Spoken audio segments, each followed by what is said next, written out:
Testing, testing. There we go. Good morning again, everyone. Very happy to have you here. We're ready to get the proceedings underway. And may I invite the JCF band to do their bit where the national anthem is concerned.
Thank you. I find myself from time to time having to remind people that when the anthem is being sung, we get all of it. And when we get a rendition, whether a band playing it or you're playing it from a music system, you make do with one verse. It is very much in keeping with protocol. At this point, may I invite a member of the PCOA, Pastor Glenn Samuels, to lead us off with prayer.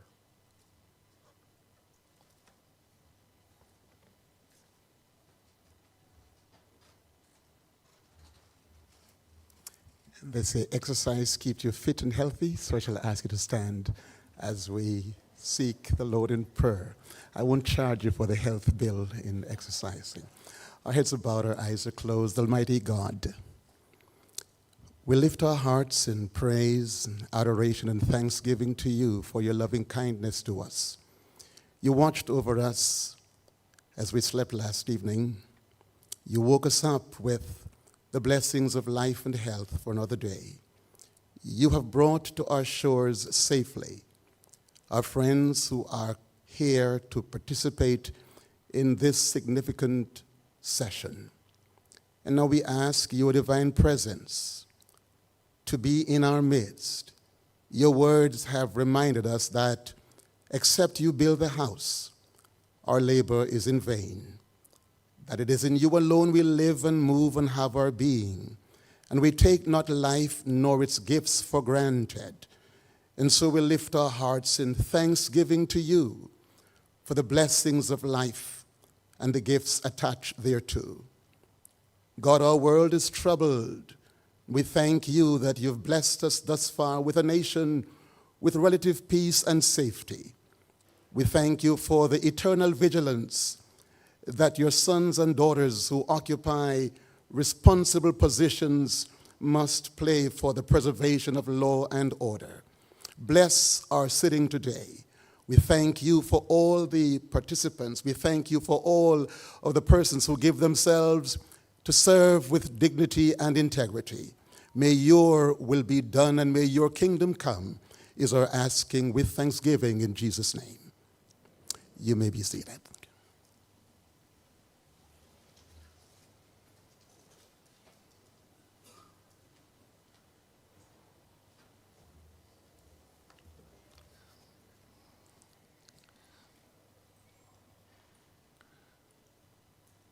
Michael Morgan, Chief Technical Director in the Ministry of National Security, representing the Ambassador, Alison Stone-Roof, the Chief of Defense Staff, Brigadier Mahatma Williams. We have custodies here with us, the Custos of Manchester, Garfield Green, the Custos of St. Catherine, Iselin Golding, and representing the Custos of Trelawney is Clinton Moore. We have with us as well Shon, Chief Technical Director in the Ministry of National Security. Now, where protocols are concerned, a gathering like this obviously has several important people in here. Well, we're all important people in some way or the other. I've just been asked to, for the record, just to single these individuals out by name. My name is George Davis. I am the Deputy Executive Editor at Nationwide 90 FM, and I'll be guiding you through what should be a very lively morning. It's not long by design, and it has the highlight of presentations by two outstanding individuals, persons who are like all of us here. I had the pleasure of having a brief conversation with them yesterday, and if that sounding is anything to go by, then we're in for a treat on this day. Then, after their presentations are done, in captive time, we will engage in a panel discussion. Now, given the caliber of people in the room, I may call on a couple of you for perspectives based on the issue raised or based on the question asked. We know why we're here. We're here for the inaugural Oliver Frederick Clarke Lecture on Civilian Oversight of Law Enforcement. And it is an event that is being held under the theme, Partnership for Progress, Improving Policing Through Effective Oversight for a Safer Jamaica. Now, it's on the last 3 words of the theme that I want to riff briefly before I move the proceedings on. A safer Jamaica. I'm from a family of law enforcement personnel, and I get the criticism whenever I stand up for the police that it's because your father was, or your brother and your uncles and cousins, whatever. It has, of course, is much deeper than that. You recognize that the police stand between us and absolute mayhem. And when you look at the annual homicide numbers, you realize the threat to Jamaica from persons who are hell-bent on profiting from criminal activity, and in so doing, have the rest of us living in fear. And when you look at the work of the men and women of the constabulary force, not always perfect, in fact, perhaps not often perfect, but the intent of what they do is the spirit in which we should judge their efforts. You have to accept that the police deserve more than sympathy from us, and they need all of our support. Now, organizations such as the PCOA, the Civilian Oversight, even though, of course, they're not telling police how to conduct themselves when they go on operations, but the crucial monitoring work that they do ensures that the administrative side of police work is in order so that the other important aspects are also in order. I was speaking with Marcia yesterday, and you'll hear from her this morning, to give her just some background as to where we're coming from, where oversight and accountability for the police is concerned. And I mentioned, of course, Jamaicans for Justice and how that gave life to what is now Indicom, a thriving organization, very well led at its infancy by Terence Williams and very well led by Hugh Faulkner and the team, and how all of those things have come together to create a police force that is modern in its thinking, very much aware of how important accountability is to what it does, because you don't get the impression, reading over time and living in Jamaica over the last 40 years, that sometimes there was an acceptance, that accountability was something that had to be built into policing, and it wasn't just about hard policing, knock down the doors, break heads, kill criminals, lock them up. It wasn't all about that. The police have accepted that accountability is a part of policing, very much as important as having the tools to go there and solve crimes or to prevent crimes from happening. And so we have a system now which has the right amount of accountability, I believe. It has the organs of the state which are empowered sufficiently to exert the kind of oversight and accountability that is needed.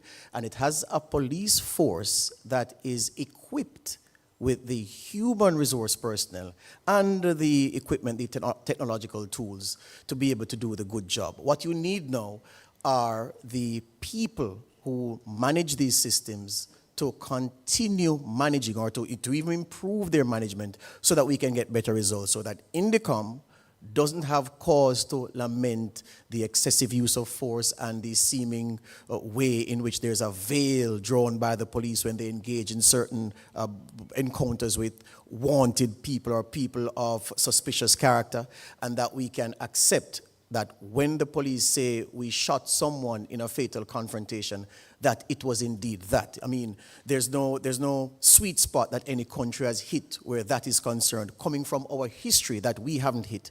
So we shouldn't be too hard on ourselves if we falter along the way. It is a work in progress, and that very point I made, there are some countries who will be compared to, insofar as police relations with the civilians are concerned, where they are not coming from our history.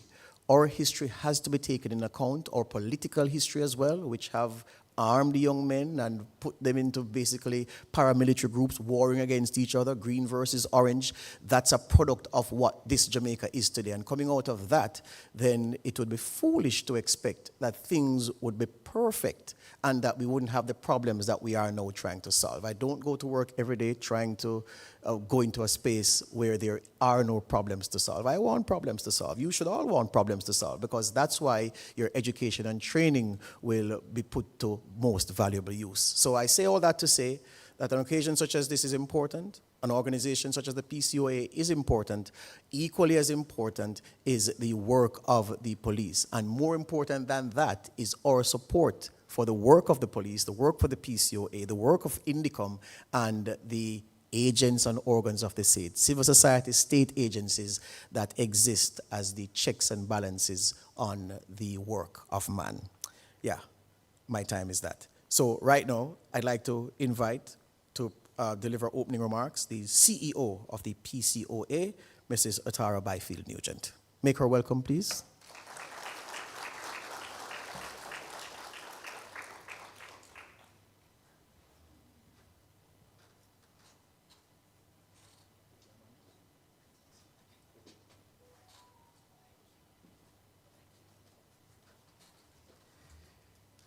Good morning, everyone. No, man, good morning, everyone. You see me standing in an ankle boot, so, I give thanks nonetheless that I'm able to come here this morning to speak to you, and I want to say personally from the PCOA, thank you for the support. If there is ever any evidence of partnerships for progress, it is this event, because I'm telling you, we had partnership from the JCF, partnership from the Ministry of National Security, partnership from our suppliers, partnership from the RJRGLEANER Group, partnership from the persons who are attending. And it shows you the evidence in this room today of the progress that we're making. So welcome to everyone. I will just giving a brief overview of the lecture and of the PCOA. But what I want to take a minute to do, I know I lost 2 minutes just walking up here, but what I want to take a minute to do, and I promised myself, having assumed the role of CEO, that every single opportunity that I get to commend my members and my staff for their hard work and the support that they have given me, I will definitely do that. So all 15 members of my staff, just 15, I want to thank them all for the support that they have given me for this event. So the Police Civilian Oversight Authority was created by statute in 2005. And over the years, it has been trying to navigate a space that is still relatively new in the region. And even some places like the United States and the world at large. We don't always get it right, but what we are is that we are committed to improvement and dedicated to the process.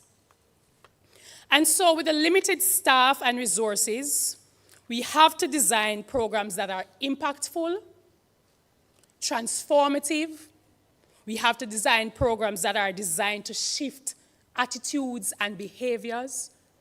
programs that will improve processes and experiences of the citizens, and programs that will build real and sustainable partnerships that will leave a legacy. So the concept of the lecture was birthed more than 12 years ago, believe it or not, way before I became CEO. It started with a vision of one of our staff members, our manager of communications, Miss Karen Cady, and she might not want me to call out her name, but she's at the back there. But I'm telling you, it has materialized into what we are seeing today, and although it's 12 years later, I believe it is now in harmony and in alignment with where the JCF wants to go. So I want you to take a few seconds to look at the person next to you. 2 seconds. And then another 2 seconds to look across the room, right? Perhaps you note some obvious differences. Gender, height, maybe shoes. I have 2 different shoes on. Complexion, color, your profession, lots of differences. However, despite the differences, we are in a common space for a common purpose and for common objectives. So the fact that you are here signals at the very least a willingness to look beyond the differences and to convene for a shared vision and partnership. Why is this important? Partnerships between the police and citizens are essential for accountability. They're essential for transparency and for building trust and confidence in law enforcement, so that when you go out and engage as a citizen, you are engaging for quality processes and procedures. You are experiencing this quality, and ultimately what it will do is create safer communities and safer spaces. So your presence, I hope, signals a willingness to accept ownership, to accept commitment and acknowledgement of responsibility of each and every one of us to create a safe space and society, not just for ourselves, but for the future generation. So my charge here today is for us all to own our role, own this partnership, and own our safety. I'm going to repeat it. Own our role, own this partnership, and own our safety. Today we gather as law enforcement agents, civilian oversight bodies, people from academia. You see young persons from high schools, government, media, students, community representatives, high commissions, you name it. But we must recognize that safety is a shared responsibility, whether it means reporting suspicious activity, attending community meetings, participating in surveys about police conduct or experiences, sponsoring these kinds of events, publicizing the work, participating in these engagements, or simply just being a good neighbor or citizen. We all deserve, including our police officers, to live in a Jamaica where we feel safe. But this safe society or safe Jamaica cannot create itself. It may exist in our minds, but for it to come to fruition or for it to be manifested requires purpose, ownership, and action. So we must create it, we must own it, and we must protect it. And this is possible through partnerships that go beyond sectors and gender and politics and ideologies. It's not about that. So in closing, as we prepare ourselves later on to receive the expertise of our dynamic duo, I want to reinforce the importance of the voice and support of the community. Oversight of the police, whether it's internal within the JCF or external to the JCF, is not optional. Citizen participation and partnership with the police is no longer optional. The mandate now becomes, and I want you all to say it with me, we will own our role. Come on, we need some energy. We will own our role. We will own this partnership. And we will own our safety. Thank you very much.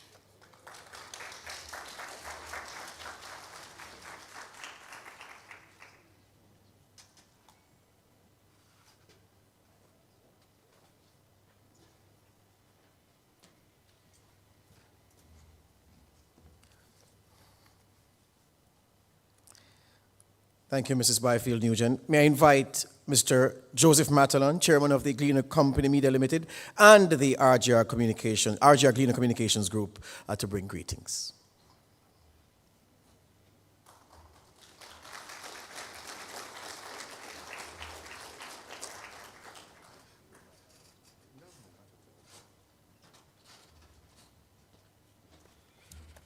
Good morning, ladies and gentlemen, and let me first say all protocols observed. I'm taking my lead from George in that respect. Thank you also to the CEO of the PCOA for what I thought was a very inspiring set of opening remarks. Ladies and gentlemen, it is both a privilege for me and a profound honor to have been asked this morning to address you as we inaugurate the Honorable Oliver Frederick Clarke Memorial Lecture on Civilian Oversight of Law Enforcement. This event not only commemorates the legacy of a remarkable individual, but also underscores the enduring principles of accountability, transparency, and justice that he championed throughout his life. Oliver Clarke was a towering figure in Jamaican society, whose influence extended far beyond the realms of media and business.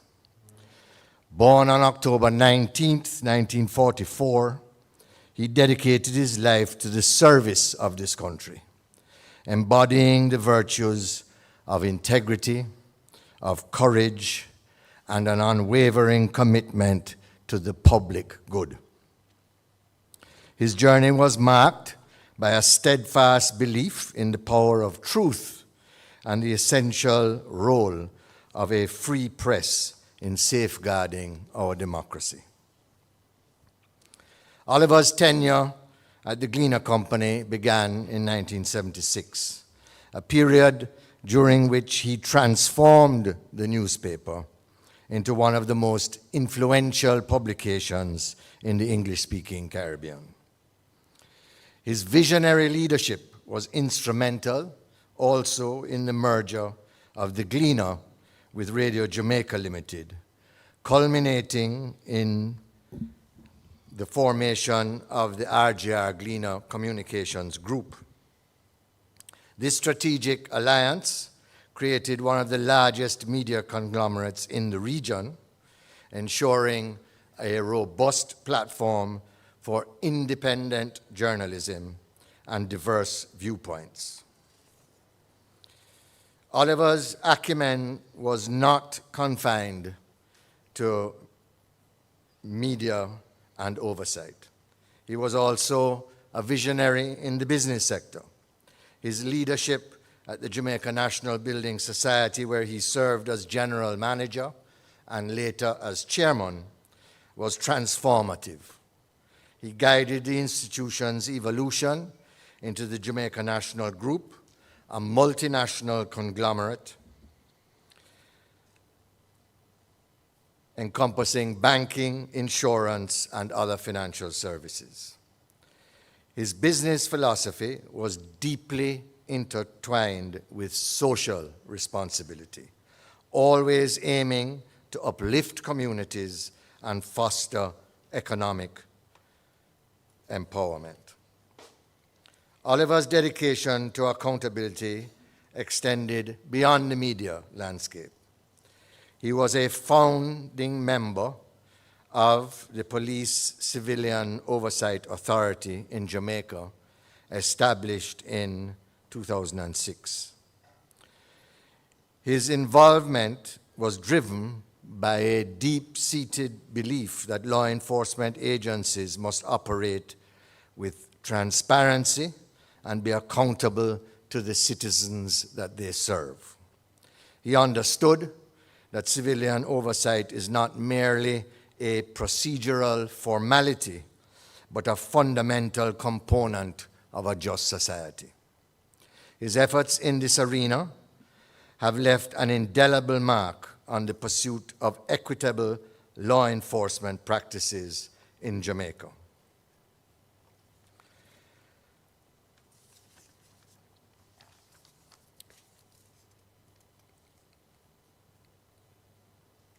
On a personal note, those who had, as I did, the privilege of working with Oliver remember him not only for his professional achievements, but also for his warmth, humility, and unwavering ethical compass. He possessed a unique ability to connect with individuals from all walks of life, always ready to listen, advise, and inspire. His mischievous sense of humor, of which I was often the butt, and approachability made him a beloved figure among colleagues and friends alike. Today's lecture, ladies and gentlemen, is a testament to Oliver's enduring legacy. It brings together distinguished experts to discuss the critical issue of civilian oversight in law enforcement, a topic that was very close to his heart. By fostering dialogue and sharing best practices, we honor his vision of a society where power is exercised with responsibility and where the rights and freedoms of individuals are protected. As we reflect on Oliver's monumental contributions, let us reaffirm our commitment to the principles he held dear. Let us strive for a society where transparency, accountability, and justice are not just ideals, but rather lived realities. In doing so, we not only pay tribute to Oliver Clarke, but also ensure that his legacy continues to illuminate our path towards a more equitable and just Jamaica. Thank you very much, ladies and gentlemen.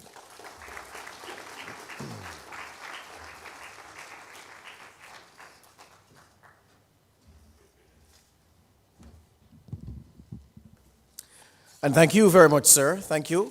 So we're moving along.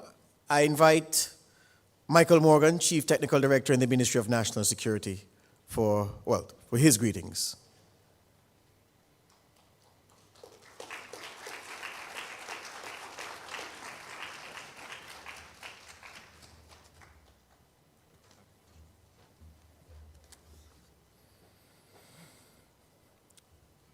Please permit me to adopt the protocol established by our very capable moderator in wishing everyone good morning. Allow me also to specially recognize the members of the Police Service Commission, the members of the Police Civilian Oversight Authority, and the Police High Command, and Jamaica Defense Force, who are also present today. I want to add my endorsement to the remarks delivered by the speakers before me, CEO, and Mr. Matalon, as well as the excellent tribute delivered in honor of the Honorable Oliver Clarke and his work. I am by no means, ladies and gentlemen, an adequate replacement for my permanent secretary, but she sends her regards. She had every intention of being here, but is unavoidably absent due to another assignment. And so I'm pleased to join you today for this inaugural lecture on civilian oversight of law enforcement, organized by the Police Civilian Oversight Authority. This activity is testament to the Ministry of National Security's unrelenting commitment in its thrust to continue strengthening the Jamaica Constabulary Force and its commitment to service to the public through strategic investments in infrastructure, technology, strong internal governance, and independent civilian oversight. Promoting improved communication between law enforcement and the public remains as one of the paramount pillars in our fight against crime and our mandate to foster a safer Jamaica for all. The demand for transparency and accountability within the JCF is a sentiment that is shared by many. I must emphasize that effective police oversight is indispensable to the success of a democratic society. It ensures that law enforcement agencies are accountable to the people they serve. We can all agree that public trust is vital for a functioning democracy, thereby fostering civic engagement, compliance with laws, and facilitating reforms, as well as an essential pillar to economic growth and social stability. We are all looking forward to a Jamaica where barriers between police and citizens are a thing of the past. Today, as we are gathered under the theme, Partnerships for Progress, improving policing through effective oversight for a safer Jamaica, I want to remind you that this event signifies our staunch commitment to enhancing our law enforcement infrastructure. As the famous saying goes, no man is an island. No man stands alone. Colleagues, we cannot do it alone. The improvements that we've witnessed throughout the years are not just necessary, but have been achievable through collaborative efforts. As CEO mentioned in her remarks, we own this partnership. Indeed, the continued success of the police force hinges on strong civilian oversight and active community engagement. We can attribute this to the last year's staging of the PCOA's Transforming Our Police Service annual poster competition, where students were given an opportunity to express themselves through art with inspiration from their experiences with the police and what an officer represented to them. As I move to close, ladies and gentlemen, securing a safer future for Jamaica requires nurturing relationships that provide support and opportunities to positively shape the paths that propel us forward. It's about fostering stronger relationships between communities and the JCF, leveraging new technologies, and embracing the mindset that policing is not just about enforcement, but also partnerships. And so I close with CEO's tagline. We at the Ministry of National Security, we own this partnership. I wish you a productive lecture, and I thank you for listening.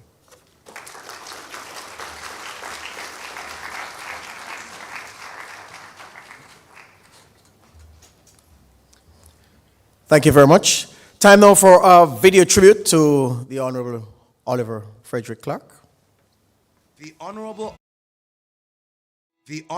Oliver Clarke, a champion of police reform.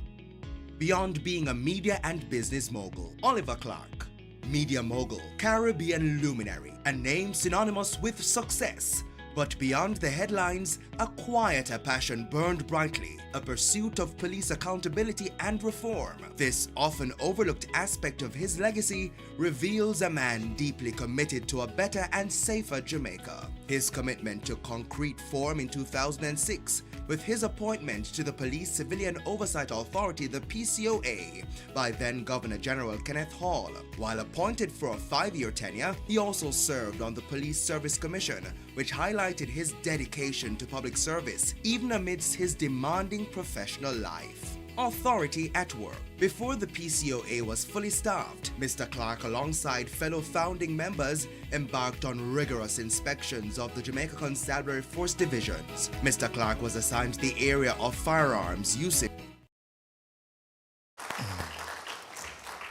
Applause is in order. Okay, to the main event. And I want to introduce to you Marcia K. Thompson. She's department chair and assistant professor and has been a global human resources executive at Amazon, where she served as the director of community innovation.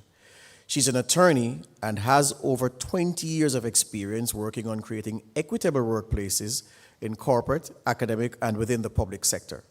She began her career working for the Department of Justice, where she realized her passion for helping people. During her tenure there, she was trained in policy review, consensus building, mediation, and civil rights protections in the workplace, and became a volunteer EEO counselor. Marcia also created a recruitment initiative while working at DOJ within her agency to assist with creating access to and diversifying one of the core positions. For many years, she has worked nationally on social justice, equity, reform, and community engagement in some of the nation's high-profile cities, seeking assistance with police reviews, assessments, reform, and community trust building. May I invite Marcia to share with us. Make her feel welcome, Jamaican style, no? Yay! Come, Marcia.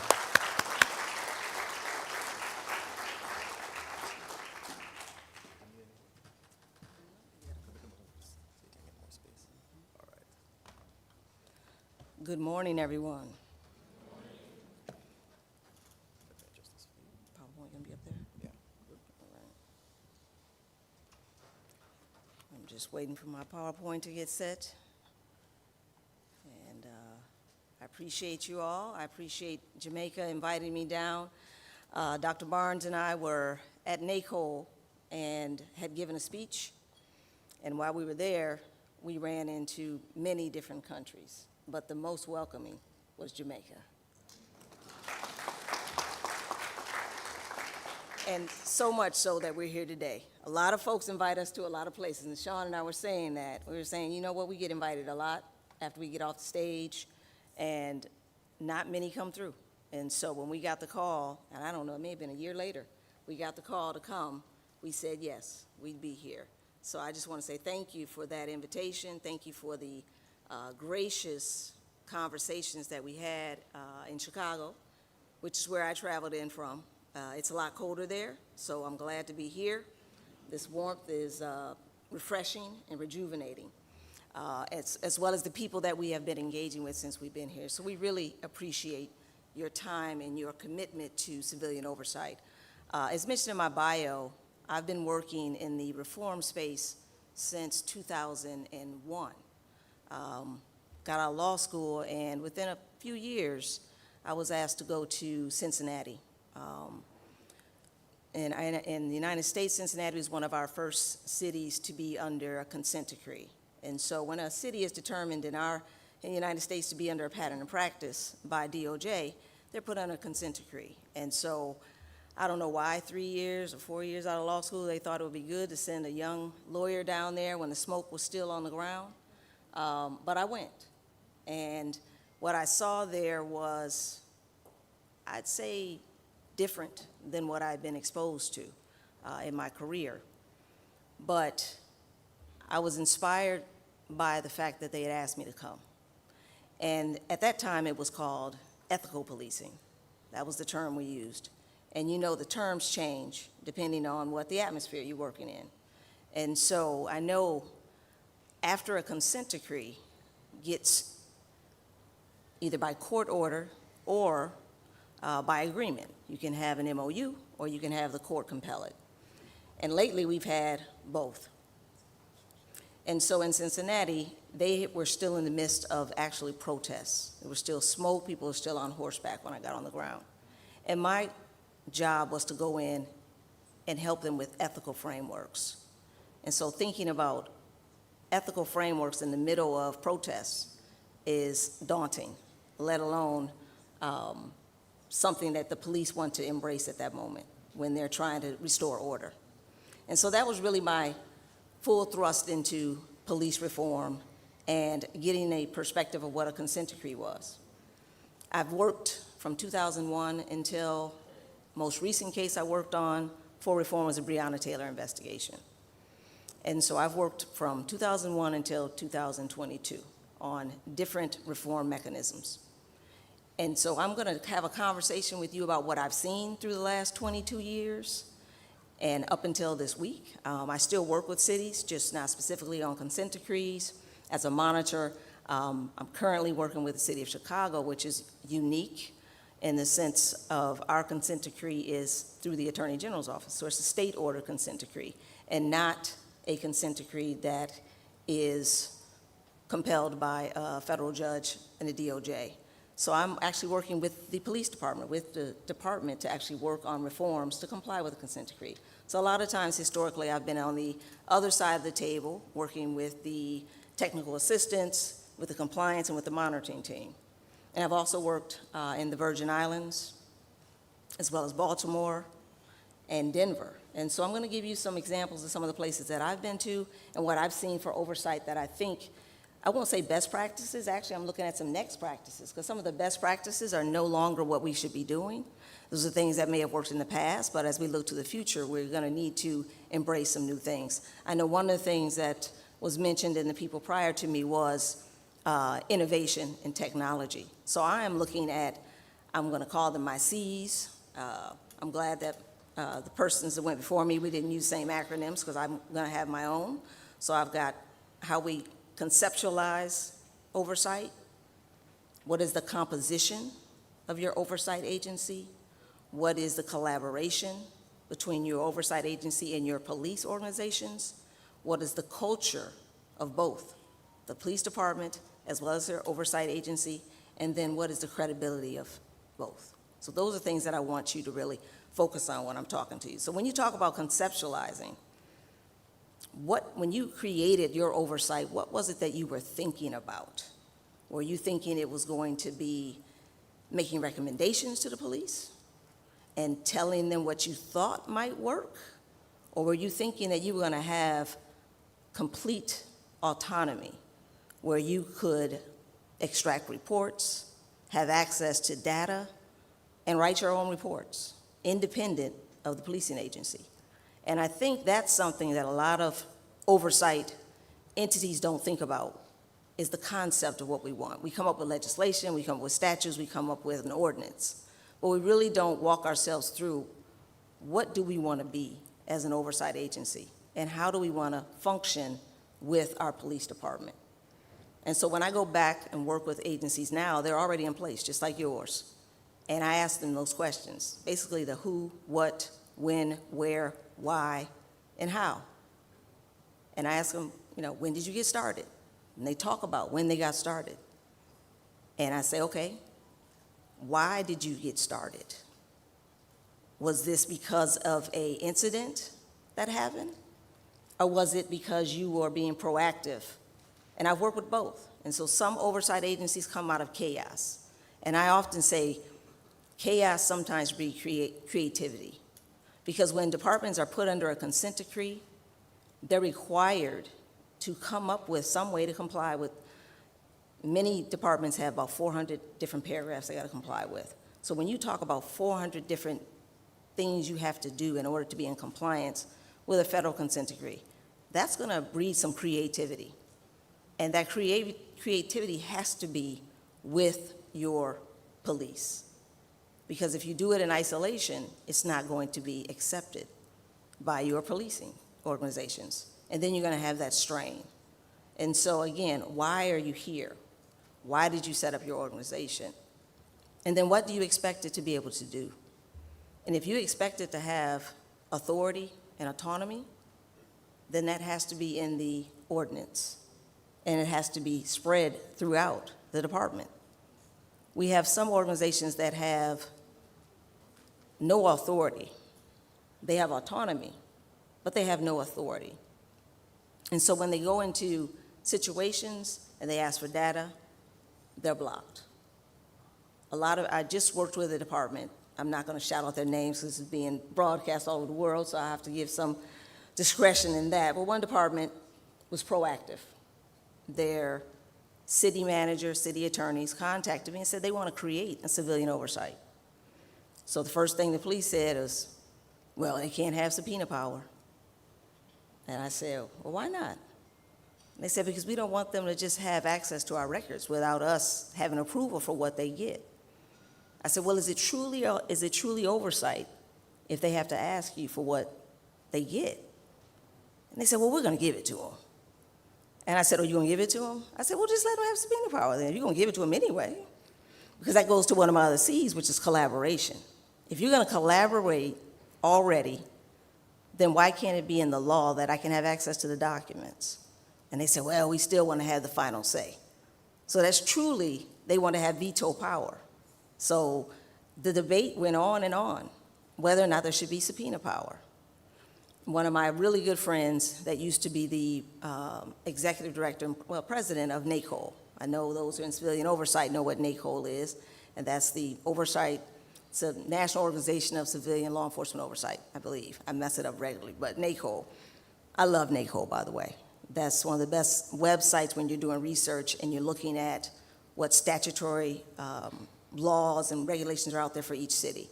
And so I talked to the person who was over NACOL at that time, and in his role, he doesn't have subpoena power, but he's got one of the most collaborative relationships with his police department. And so I had him come and speak to the agency, and I said, talk to these folks and tell them that you don't have actual subpoena power, but have you ever been blocked by your police department? And he said, no, I've never been blocked by my police department. And he had been in that, he's still in that role, been in that role for many years. And he said it's because we have a respectful relationship with each other, and we collaborate on the issues that impact our community. And therefore, I don't have to worry about a subpoena. And then I brought another colleague from another department. And he said, oh no, we have to have subpoena power. And I said, why? He said, because our relationship is strained.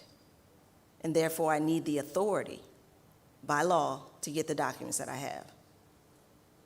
A department I worked with in Colorado, they had a strained relationship, but they had the independent monitor role, which is a little different. The independent monitor had access to everything. And that monitor could extract documents, data, and actually go into their, we call it blue team, in the States, and it's a database basically. You go into their records management system and pull out police data. Independent, of course they had an audit trail, they know he was in there muddling around in there, but he could go in independently and pull out data, extract it, create a report, and publicize it. And so initially that was a strained relationship because there were some reports that came out that the police chief or commissioner or superintendent or colonel, whatever the name that the head person went by, said you could have gave me a heads up because the data that was shared to the community, it wasn't a good light. And so it showed some trends that may have been good for him to have given a heads up to the police department. So when you start off with that relationship that you have that authority and you contextualize that you are going to be independent, it doesn't mean you can't collaborate. And that's what I think a lot of the discomfort comes from, is that you may have the authority, and then if you collaborate too much, which I had another department I worked with in Texas, where the community thought they were too collaborative.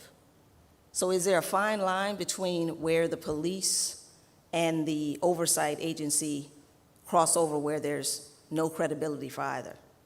And the community feels like the police and the oversight are working together. and not working together in the benefit of the community. And I think that's when it causes a problem. And that's where there has to be respectful relationships, but not relationships that get muddled and get cloudy. In Chicago, we have, I think, 3 layers now. I may have to ask Dr. Barnes to clarify for me as well, because I know he started out in one of our civilian oversight in Chicago. And in Chicago, they have civilian oversight, and then there's now an elected body, and then there's another body. I think there's at least 3 different, 4, see? As of yesterday, it's 4 different oversights, and they're under a consent decree. Now, I love Chicago, I live there, and I work with Chicago very closely to come in compliance with the consent decree. But when you've got 4 different oversight bodies, it's like, who's on first? Who's on second? And for the police department, who they collaborate with, what data they give to, what authority is given to each of those different 4 bodies. Just recently, we had a conversation about the newest elected bodies and what their authority brought, and their elected officials, and so then you have the politics of their constituents to come to bear as well. And so all of these C's that I mentioned are some things that we're gonna have a conversation today with you about. The next thing I want to talk about is, why do we have it? Why do we have oversight? Why do we need it? And that goes back to what I asked you to talk about in the first place. When you conceptualized your oversight, and we just paid homage to one of your founders, what was in the mindset of those brave individuals who said, you know what, we need to start something. We need to start something different here in Jamaica. And is that mindset still relevant today? Have you had an opportunity to revisit and sit down and actually go back over what we started out to be? Is that what we still want to be? So have you revisited the current fractures within your community? Are they being caused by police misconduct? Are they being caused by trauma from the history of the relationship with the police? Or are they being caused by what we're seeing internationally that's impacting everyone globally, police community relations? And those are things that may not be the same as they were historically. And because of the way issues are broadcast now, you get the impact of what we have in the United States, and we get the impact of what you have here. We all get broad brushed with police and police oversight. And so one of the things that I've encouraged most people that I've worked with in the last couple of years after one of our most notorious incidents in policing, which George Floyd, everybody saw that globally, was what are we doing to talk about the historical and generational trauma that has impacted our communities that has led them to have mistrust of the police? And then what are we also doing with our police to talk to them about why they are triggered by our community members to the point where critical thinking has gone down and excessive force has gone up? And what I found is that trauma on both sides. I was speaking with a community oversight body in Portland. And Portland has a pretty progressive civilian oversight. But they had me talk to the community and the police, and it was a collaborative conversation. And one of the things that I said was, police and community trigger each other, and we don't even know why anymore. And so when you talk to young officers, which I do quite frequently, and they're put into neighborhoods that they don't have a relationship with, they don't have any foundation with them, but what they may have been told about that neighborhood is that this is not a safe place to be. And so they walk in that neighborhood feeling unsafe, and that causes them to polarize themselves with the community. And so that collaboration is already fractured. And then you have our community members who have their own generational, historical stories that have been shared by their families about my interactions with the police and their interaction with the police and my cousin's interaction with the police. And they have their organizational, community, and individual trauma. And so this dual trauma that they're both experiencing causes them to both, I try to use a technical term, freak out when they come in interaction with each other. And so historically and statistically, if somebody gets stopped, even if they just hear the whoop whoop behind them, between the ages of 16 and 34, and they come from a BIPOC background, immediately their body changes. And I'm just saying 16 to 34. If I hear the whoop whoop behind me right now, I probably would have sweat. So I'm saying 16 to 34 because that's usually our youth, and their interactions are a little different than ours. But research has shown that that age group automatically gets stressed. So then you've got your police coming to the car to interact with that individual who already is chemically stressed. They may physically be sweating. And now you've got a new officer who also was told that this is not a safe community. So what is that officer going to do when they engage with that individual? They're going to freak out too. And so therefore, in order for us to really address some of these issues, we have to address the trauma. We have to address the stress. We have to address these interactions. And how can we do that in civilian oversight with policing? How can we use understanding that everybody has been traumatized, everybody has gone through something, and that when we come together, it causes some type of physical reaction between us. We want that physical reaction to be a good reaction. We want the smiles, we want the "how are you doing, officer?" When they ask me, do you know why I stopped you today? I said, absolutely not, because I'm a law-abiding citizen. We want that kind of reaction. We want critical thinking to be up. We don't want critical thinking to go down. And oftentimes, in those stressful situations, we know that our critical thinking goes down. And so talking to our youth and talking to our civilian oversight and talking to our police about how do we engage, I was so excited when I heard about the design ideas that the youth brought in, because that's what I was thinking about, that C. You see it on there, was creativity. It was already on there, but they made me think about that was a creative way of getting youth involved with public safety and doing it through civilian oversight. So creativity is going to be something that we need to refocus on. And how do we address community trauma, police trauma, and then also the illusion that civilian oversight is coming in to take over the police department or tell them what to do versus working with them. Independent oversight versus collaborative oversight. They don't have to be distinct. You can have independence and still work collaboratively. And there are definitions for both. Independent usually has autonomy, and the key word that I underlined was authority. They have the authority to go in and get what they want. Collaborative, what I underlined there was they have a shared responsibility. Our eloquent opener said, we own this together. So that highlights that shared responsibility of civilian oversight and police. And so I don't think that it has to be one or the other. I think that it should be independent by authority, but collaborative by nature. And if you do that, I believe that's going to push us into the next area that we want. And I've seen both models work. One of my favorite models was like a jury. Of course, I'm a lawyer, so I'm going to throw that out there. But it had 6 civilians on it, and it had 6 police on it.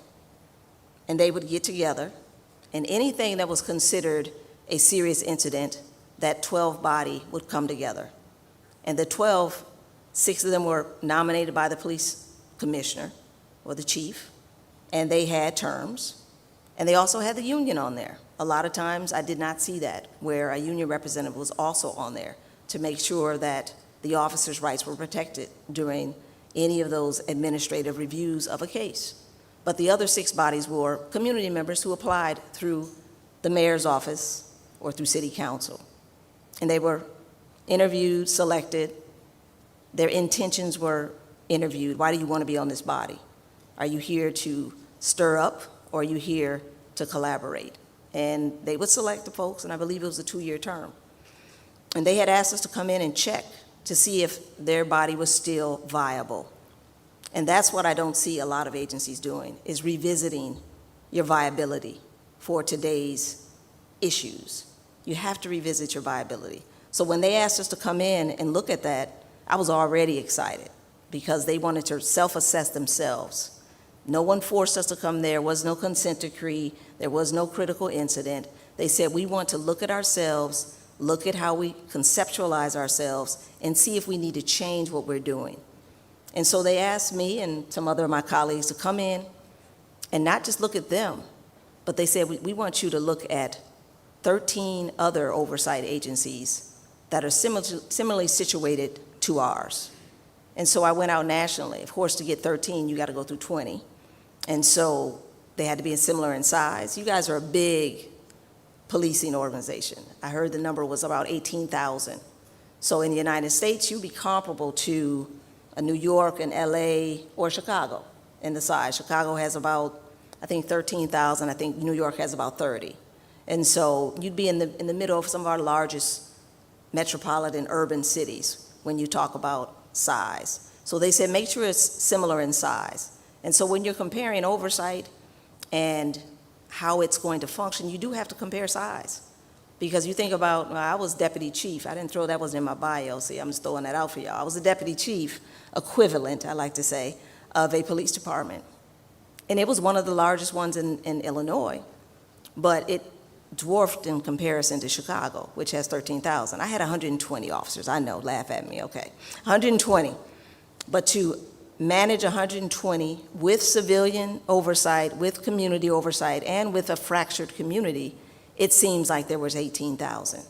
Now, I had a good department. I came in with a chip on my shoulder, being a civil rights attorney, and they definitely thought I was a spy being sent in by DOJ. I was not. I was not. I was hired there to actually come in as the equivalent of a deputy chief.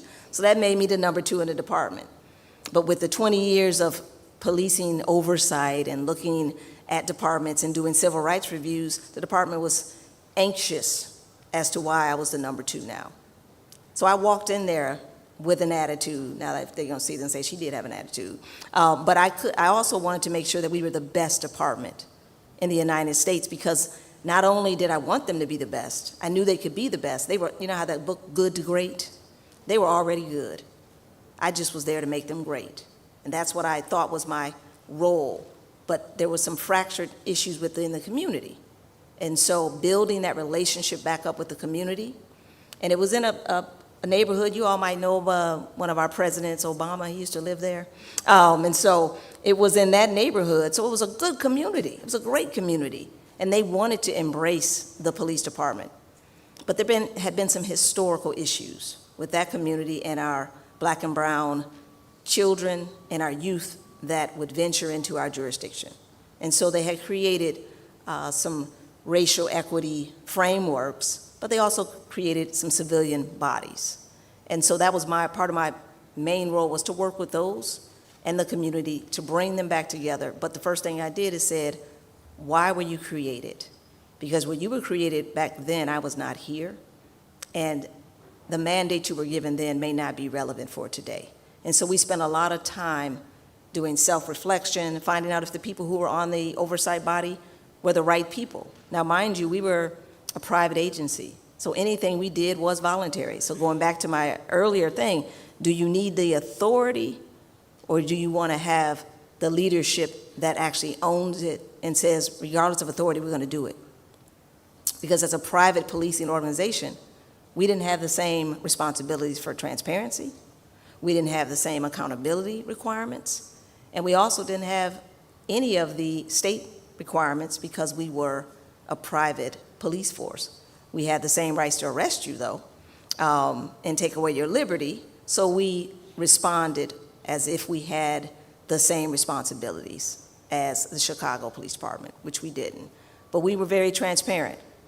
We put all of our arrests, all of our stops, everything, all the data up every morning so that the next day's words were out there for the community. And sometimes the words were not as good as you wanted.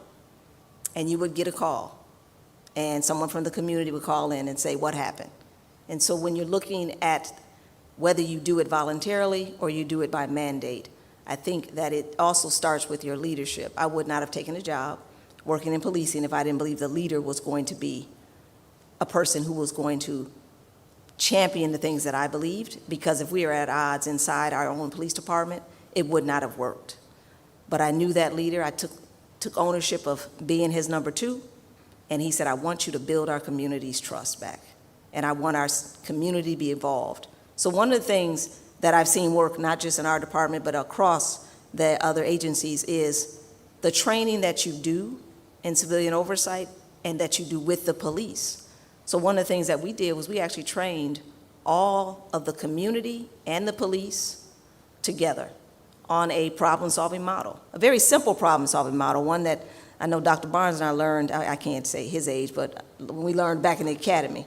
He's 34. Yeah, he's 34. So when I went to the academy, it was in the 1900s. So we've moved a long way since then. I did not go back to be the equivalent of a deputy chief purposely. So I have not been to formal academy training since the 1900s. I know that's a long time.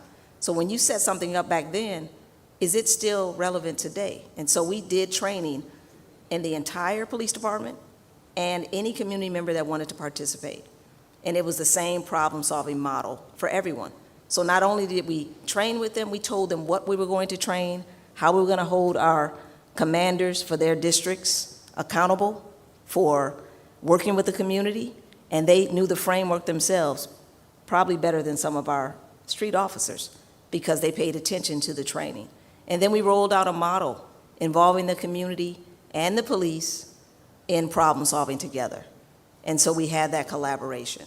I think those types of things really propel your civilian oversight and brings community trust in because they feel like they're at the same intellectual level with the police and they're on the same model, then they understand what is supposed to happen when it doesn't happen. One of the other aspects that I've seen has been most helpful in this day and age is data. I think data is the great neutralizer. And if we are not using transparency data, if we're not putting our data out to the community, do you all have a dashboard in all of your districts? Do you have a national dashboard? All right, see, I didn't see any hands get raised, so I'm gonna just take that as a no. But that is one of the things that some of the consent decrees have required in cities is that they create a transparency portal so that we don't have to even respond to the community on certain data. It's already there. Many of the states in the United States have now put in transparency statutes. So when I first worked in Baltimore during the Freddie Gray investigation, they had a different statute on transparency. And so it was very difficult to get data. But now the whole state of Maryland has changed, and now data transparency is part of a mandate. So if a community member wants data, they can request it and they can get it. A lot of these departments have created a dashboard because getting the data out became another burden. How do you get the data to the community member in a timely way? And so with the new technology, the dashboard puts everything up there. They can have access to it, and if they want them to pull it, they of course can do that. But you can tell the community exactly what you want is there. You can put it in the search, and you can see how it works. One of the chiefs, we were just talking about this chief yesterday, a colleague of ours, created one of the best dashboards I've seen in the country. And he said, come on down, let's go to a community meeting together. We're gonna have community, police, all together in one place with our dashboard. And he rolled out a big TV screen, and one of the community members raised her hand. I was sitting there in the back. And she said, you all don't patrol my community. You don't work collaboratively with my community. And the chief said, what's your zip code? And he put it in, and he hit the button, and it showed the calls for service and how many officers responded, how many officers had been there proactively, and what times, what dates, and what neighborhoods they had actually been in. And she said, oh, I didn't mean last week. And so when you have that data and you can share it, everybody did just like we just did. They laughed, and she said, okay, well. And he said, you want me to do that next week? You want me to do the week following? You want me to do the week back? He said, I got 10 years of data up here. And he said, but if you feel like you don't trust us and that we're not doing what we're supposed to do, he said, I'm giving you this dashboard so you can keep me accountable, because the way I just put your zip code in, you can put your own zip code in. And that raised the anxiety. It went down tremendously in the room because they knew that they could actually go in there on their own. They didn't have to go through civilian oversight. They didn't have to go through the police department. The community member themselves could go in there. But the police chief was able to show that. And so what I say for this data neutrality, they did mention in my bio that I worked at Amazon, so I was into data way before that. And I'm a lawyer, and I cannot add, and I don't know how I got to Amazon working in science and innovation, but I enjoyed it because it showed me the creativity that was on the future. that was on the horizon and how it relates to what we do in the community. And so when you look at data now, even if you don't have a dashboard, some of the software tools that can help your police and your oversight better organize themselves so when they go to the community, they can say, this is what's going on, this is what's happening, these are the trends that we're seeing, and it can be shared. That's where that collaborative effort comes in. If there's a dashboard, everybody can see it. So you don't have to have the written authority, you don't have the statutory authority, or you don't have to have a subpoena power. You can all go to the dashboards. Anybody, how often you all have body cameras in some of your jurisdictions? All right, see, I'm getting some great answers here, all right. So, we didn't have body cameras either, so don't, that wasn't that far ago, we didn't have body cameras. But one of the things that came out of that was when we launched something new like that. That was one of the times where we brought in our civilian oversight, was to talk about it with the community together and go out and say, why are we getting body cameras? Because some people also were concerned about, you're recording everything that's going on when you're having a conversation with me. Not everybody wants to be recorded. The police may not necessarily want to have it on, and the community may not want to be on it. And so it's been a adversarial conversation for both. So you can see that that conversation was a hot topic. And so when you think about how do you use community and the police to educate your community members, think about those topics that are relevant to both. And they will show up because they want to know what you're going to do, how you're going to use it, and how is it going to impact their community. And so whenever there's something that is new or innovative, that's the best time to invite your community and to have a conversation with you before you actually deploy it. Because once you've deployed it, it's already out there, and there may be some distrust. And so having those conversations proactively. And that's what I liked about that oversight agency that asked us to come in and review proactively and look at 13 other jurisdictions. And that took a lot of work for me because I didn't have AI back then. And so I had to read all of those oversight standards and call individually all of the oversight heads and ask them what works, what doesn't work, what would you change? And doing that actually inspired them to ask those questions of themselves because I was interviewing them. But giving that information back to the department, I realized that they were actually more progressive than many of the departments because they had that equal composition of 6 police and 6 civilians, and they did treat it like a jury. They didn't have to be 100% in agreement, but if one person felt like the decision the chief made on a case was not aligned, they could write similarly to a dissenting opinion, and it would be published along with the actual report of the police and the other 11 civilians in the 5 and 6. And so it would say 11 of us agreed with this outcome, 1 of us dissented, this is why. And the chief would review that, and then they could decide whether or not they wanted to open that case back up. And I thought that was a really good mechanism because the police felt like they had a voice in the room, and the citizens felt like they had an equal voice in the room. And they trained together from the beginning of the process. That's another thing. I like that we started training our new concept with the community at the same time because we started at the same place. But I also like that when they get assigned to be on the oversight body, they train with the police. And when I asked all the prior members, I said, what did you like about that combination? They said, because a lot of times if it's simply civilian, sometimes we have questions. And we want a police officer in the room because we don't understand tactics and we don't understand what it's like to be in their shoes, and we don't want to second guess them, and they don't understand what it's like to be in our shoes. And so that's what the police said. They said having that equal opportunity to have that conversation with someone who actually is in the community and to give them your perspective in a non-hostile environment was very helpful.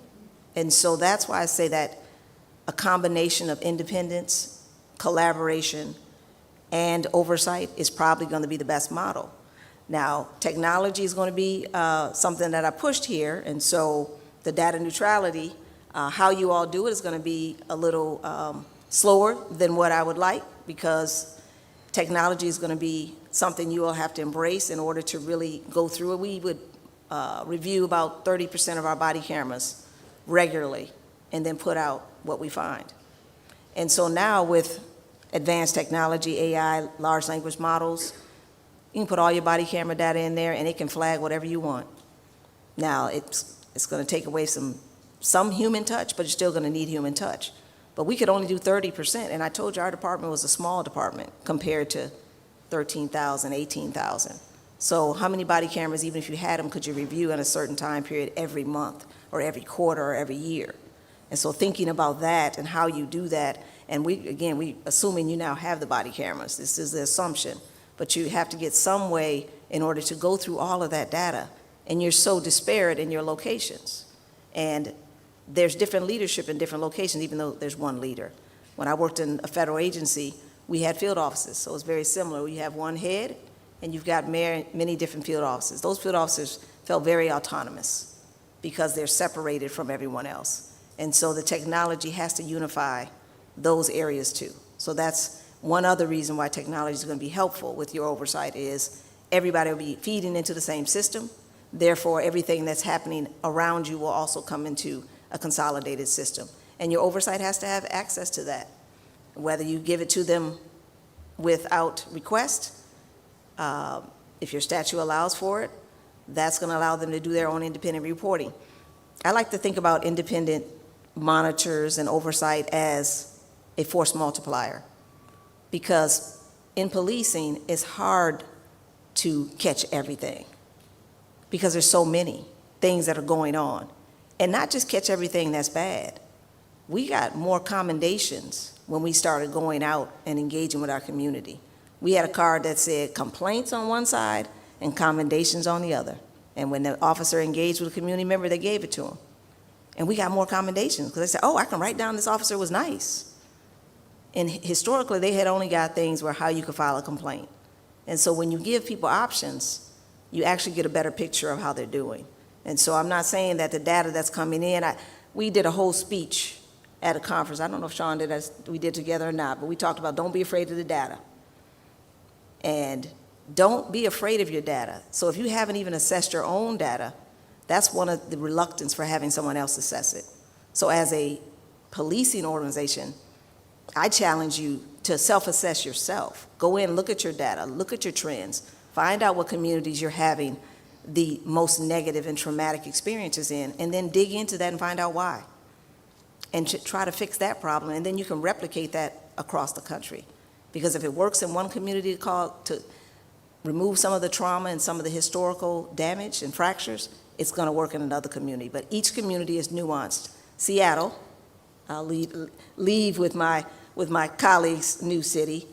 He was not there when this happened, but there was a plan called a micro community policing plan. And again, I may misquote how many communities they had, but about 57 different unique communities. In each of those communities, they created a nuanced community plan.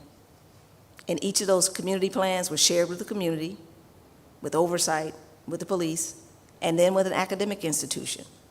I gotta give a shout out to the academics since I'm at the university now. And the academic institution came in and they analyzed each of those community plans, and each of them had a dashboard. And so you see where I'm going with this. You had your collaboration with your police, your community, your oversight, and your academics.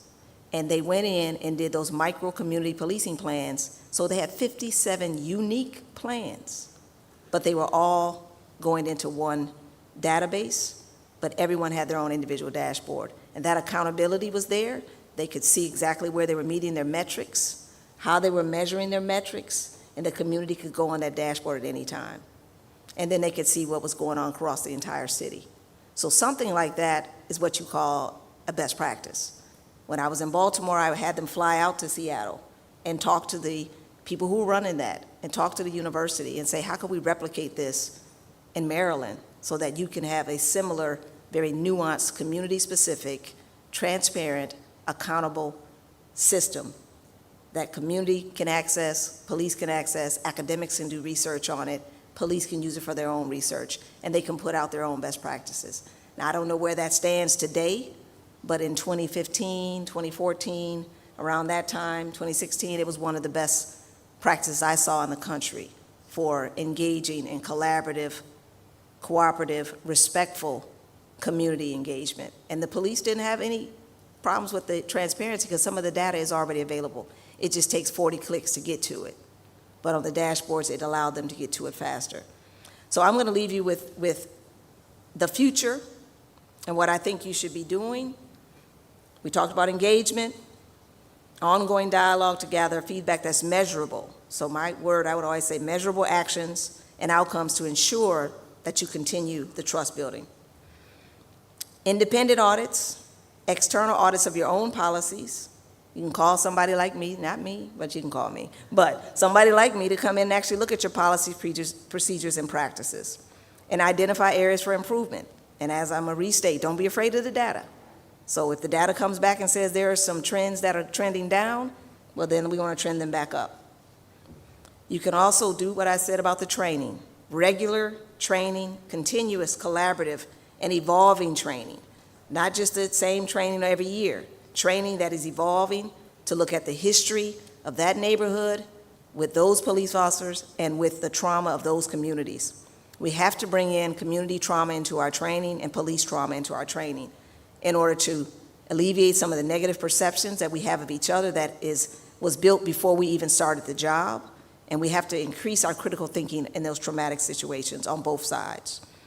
And we want to push out more collaborative partnerships with our advocacy organizations. One department I work with, I said, who sues you the most? And they were like, why? I said, because I knew who I need to talk to. Because they had more information about what they thought was going on in the city than the police had, because some of those lawsuits had been filed, but the complaints had not been filed. And so they were not in their systems. So interviewing those people with non-attribution, they gave me their stories, their incidents, and exactly where they happened, how they happened, and I was able to share that back with my police counterparts to give them a report that they had no access to because they wouldn't, obviously in litigation, they wouldn't have a collaborative relationship with that particular entity. But that entity was happy to share with me to share that input. So getting a list of the folks that you may think are not on your side oftentimes can give you most insights into the things that can make you a better organization. And they were also more than happy to share with their civilian oversight. And so those organizations, your legal experts, I mentioned academic institutions. A lot of people trust the academic institution because we don't have a side. We're just there for the research purposes. And so if you can get an academic institution, they might have a grant. They may have the finances to come in. One of the departments that I just worked in, I mentioned the last department I worked in was Breonna Taylor's case. In that scenario, they just announced that they did exactly what I just told you. It's probably one of the first in the country that got a grant to do research with the police, with an outside entity, and also with a community engagement technology partner. And that was led by the police chief himself. And so that's innovation, when you have a police chief asking for folks to come in and do this for me and then share it with the community. And so that's what I will leave you with, is that is the future for me, is the data neutrality, and that will build common ground between you and your community, just like it did for some of the chiefs that I've worked with in the past. Thank you for your time. Thank you for inviting me, and I will yield back my time to my next speaker. Appreciate you all.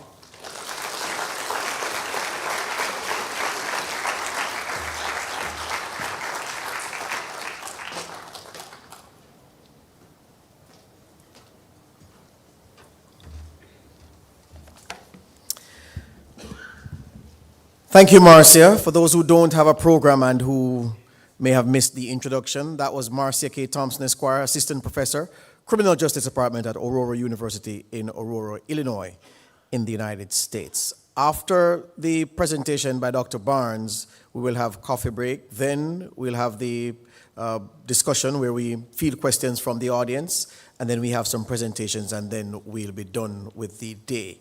So, the next presenter is Dr. Shon Barnes, Chief of Police for the Seattle Police Department in Washington State. And he is a nationally recognized leader in crime reduction and community police relations. In recognition of his contributions, Chief Barnes was honored as a National Institute of Justice LEADS Scholar. That's the Law Enforcement Advancement Using Data and Science, that's what LEADS means, for his innovative use of technology and scientific methods to combat crime. He previously served as the Chief of Police in Madison, Wisconsin, and was the Director of Training and Professional Development for the Civilian Office of Police Accountability in Chicago, Illinois. Before that, Chief Barnes was the Deputy Chief of Police in Salisbury, North Carolina, between 2017 and 2020, and held the rank of Captain with the Greensboro Police Department, where he began his career as a patrol officer in the fall of the year 2000. He's also a council member on the National Police Institute's Council on Policing Reforms and Race, a nonpartisan initiative dedicated to using research and evidence to address pressing issues in police reform. Now, throughout his career, Chief Barnes has championed neighborhood-oriented policing, which emphasizes smaller police beat responses, neighborhood ownership, and community engagement at all organizational levels. He is a national advocate for evidence-based policing strategies and was inducted into the Evidence-Based Policing Hall of Fame at George Mason University. Most recently, he received the Excellence in Policing Award from the Center for Police Practice, Policy and Research at Radford University.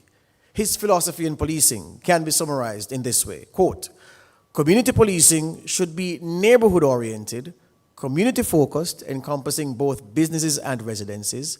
It should be problem-oriented and grounded in the most current empirical research available to swiftly reduce crime and enhance citizens' satisfaction with police services." End quote. Ladies and gentlemen, a Jamaican welcome for Dr. Shon Barnes.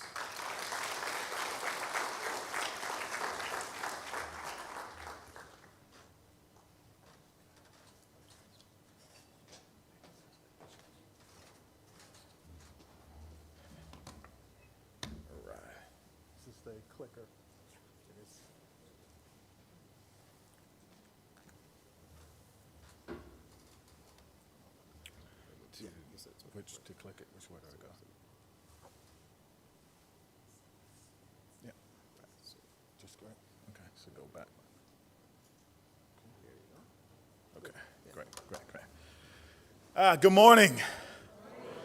I am so honored to be here today. I know I stand between you and a much-deserved break, so I will adhere to the time frame that I was given the best that I can. I will make these slides available to you as a resource. In American policing, nothing is proprietary. So if I have it, you can have it as well. I want to begin by saying something about this amazing place. So there's some things that I've done in my career that have truly been transformational to me. One was that I had an opportunity to go to Africa. If anyone's ever been to Africa, you know what I'm saying.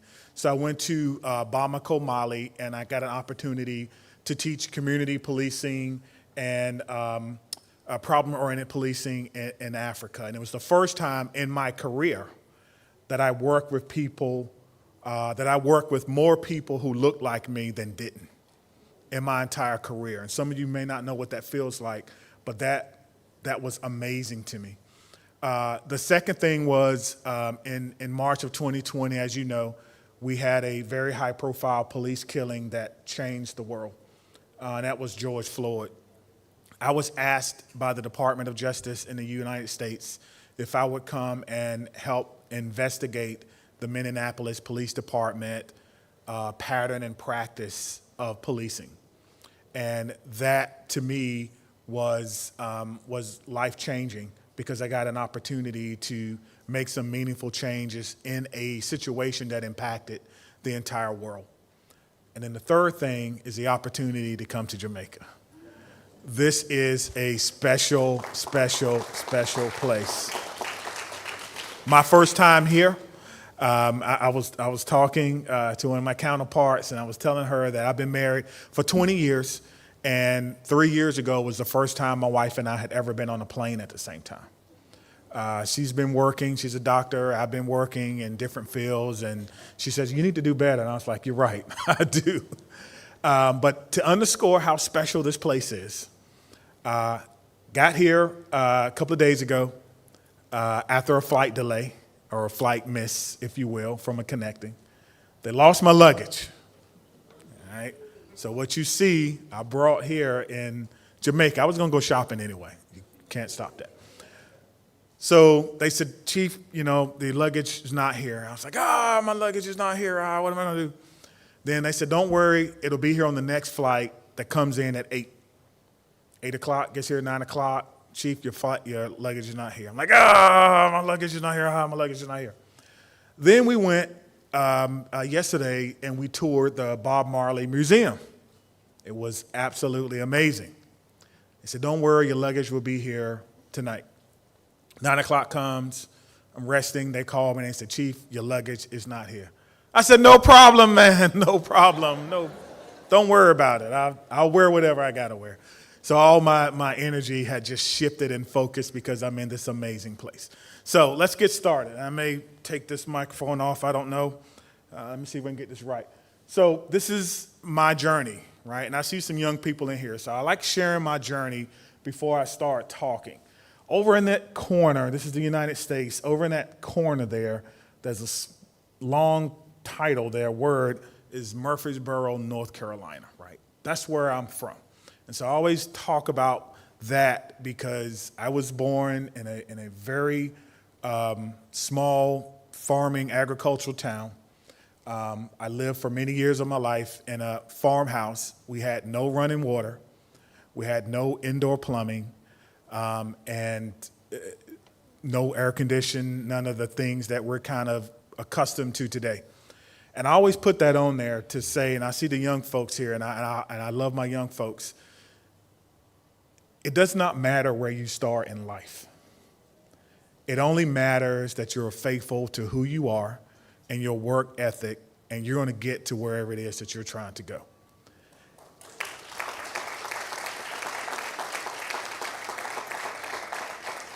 Because there's a lot of people who would have never believed that kid from Murfreesboro, North Carolina, who wore the clothes that other people gave away, would be standing here in Jamaica right now speaking to you guys. And so I always say that it's about giving a hand up. So if I can ever do anything for anyone in this room, you call me and I will do that because I'm not here if it wasn't for the generosity of other people, all right? So I just wanted to say that. So we're going to get into it. So I started working in Greensboro. You heard about that. Then I went to Chicago, worked in civilian oversight because I was tired in 2020. I was absolutely exhausted. And my wife had chosen a job working for the university there in Chicago. And I said, you know what? I had enough after George Floyd. I said, listen, I'm done with policing. I just don't know if there's a fix. Said, I'll give it a shot. So I went to Chicago. I started working for the Civilian Office of Police Accountability, Civilian Oversight. And it's just amazing how the world works. So I go there and I'm working as the Director of Training and Professional Development. And my job is to train the investigators to ensure that if the police change their tactics, you know what they are. You have to be trained the same way they are. And so I will tell you as a note, if you have investigators and they don't have an in-service, just like the police have an in-service, you're doing yourself a disservice. You want to make sure that the investigators know when things change around policy and procedures, and so I had an opportunity to do that. And while I was there, I got a call asking me if I wanted to return to policing. And thought about it, prayed about it, and the opportunity was in Madison, Wisconsin, which is about an hour and 50 minutes from where we were living. And the family said, well, we know where your heart is. And I was energized from civilian oversight. I was energized from the fact that I knew there was more work to be done, but I could have a greater impact as chief than I would as in civilian oversight at that time. And so I took the job. I was chief in Madison for 4 years, and then I had an opportunity to go to Seattle and interview for a job there. I interviewed. They were very supportive. It was a city that I think I could help grow the police department, and so I made the crazy leap to go somewhere I've never been before, all the way to the other side of the country, and now I'm in Seattle. So I just want to share a little bit about my journey before we get into it. All right, let's go. All right, let's talk a little bit about a conversation. So if you are having to have a conversation with the commissioner, and I know you all have done that. You've had a conversation with the commissioner about what it is that you want. My question is, have you had that same conversation with the line level supervisors that are on the street? And if you haven't, you're missing out. People overestimate how much authority the commissioner or the police chief have. We are not kings. I wish we were. I wish I could say, do this, and everyone would say, okay, chief, no problem. But if you've ever been around police officers, you know it doesn't work that way. You have to get their buy-in. You have to engage them and listen to what their concerns are. In America, we have a saying, and I don't like it. It says, the only thing a police officer doesn't like more than change, the way things are. And I don't like that saying because it means that that we can't change. And I don't necessarily agree with that. My philosophy is simple, and you know, a couple of you taking notes, so take this one because it has served me well. People are not afraid of change. They are afraid of loss. And so what you have to figure out is if people are resistant to civilian oversight, if they're resistant to wearing body-worn cameras, if they're resistant to cutting them on, what is it that they are afraid of losing? And sometimes it's, and I'll get into it, sometimes it's their authority, sometimes it's your legitimacy, right? How many of you have school-age kids? Anyone have school-age kids? No one? All right. How many of you have kids? Just throwing that up there.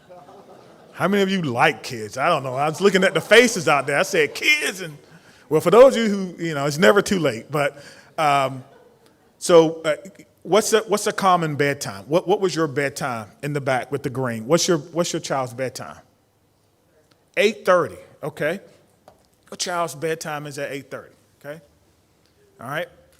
So I'm going to tell you now that from here on out, your child will go to bed at 10:30. Is that okay? That's not okay. You set that bedtime. How would you like it if I came in your house and told you what time your kids have to go to bed? Would you like that? Why not? I can't hear you. Why not? It's not what? Not my authority? You're losing your authority. Oh. Well, I have a PhD. I read some books. Your kid can go to bed at 10:30. Does that feel good? That's what it feels like to police chiefs and commissioners when they tell us that you will tell us what to do.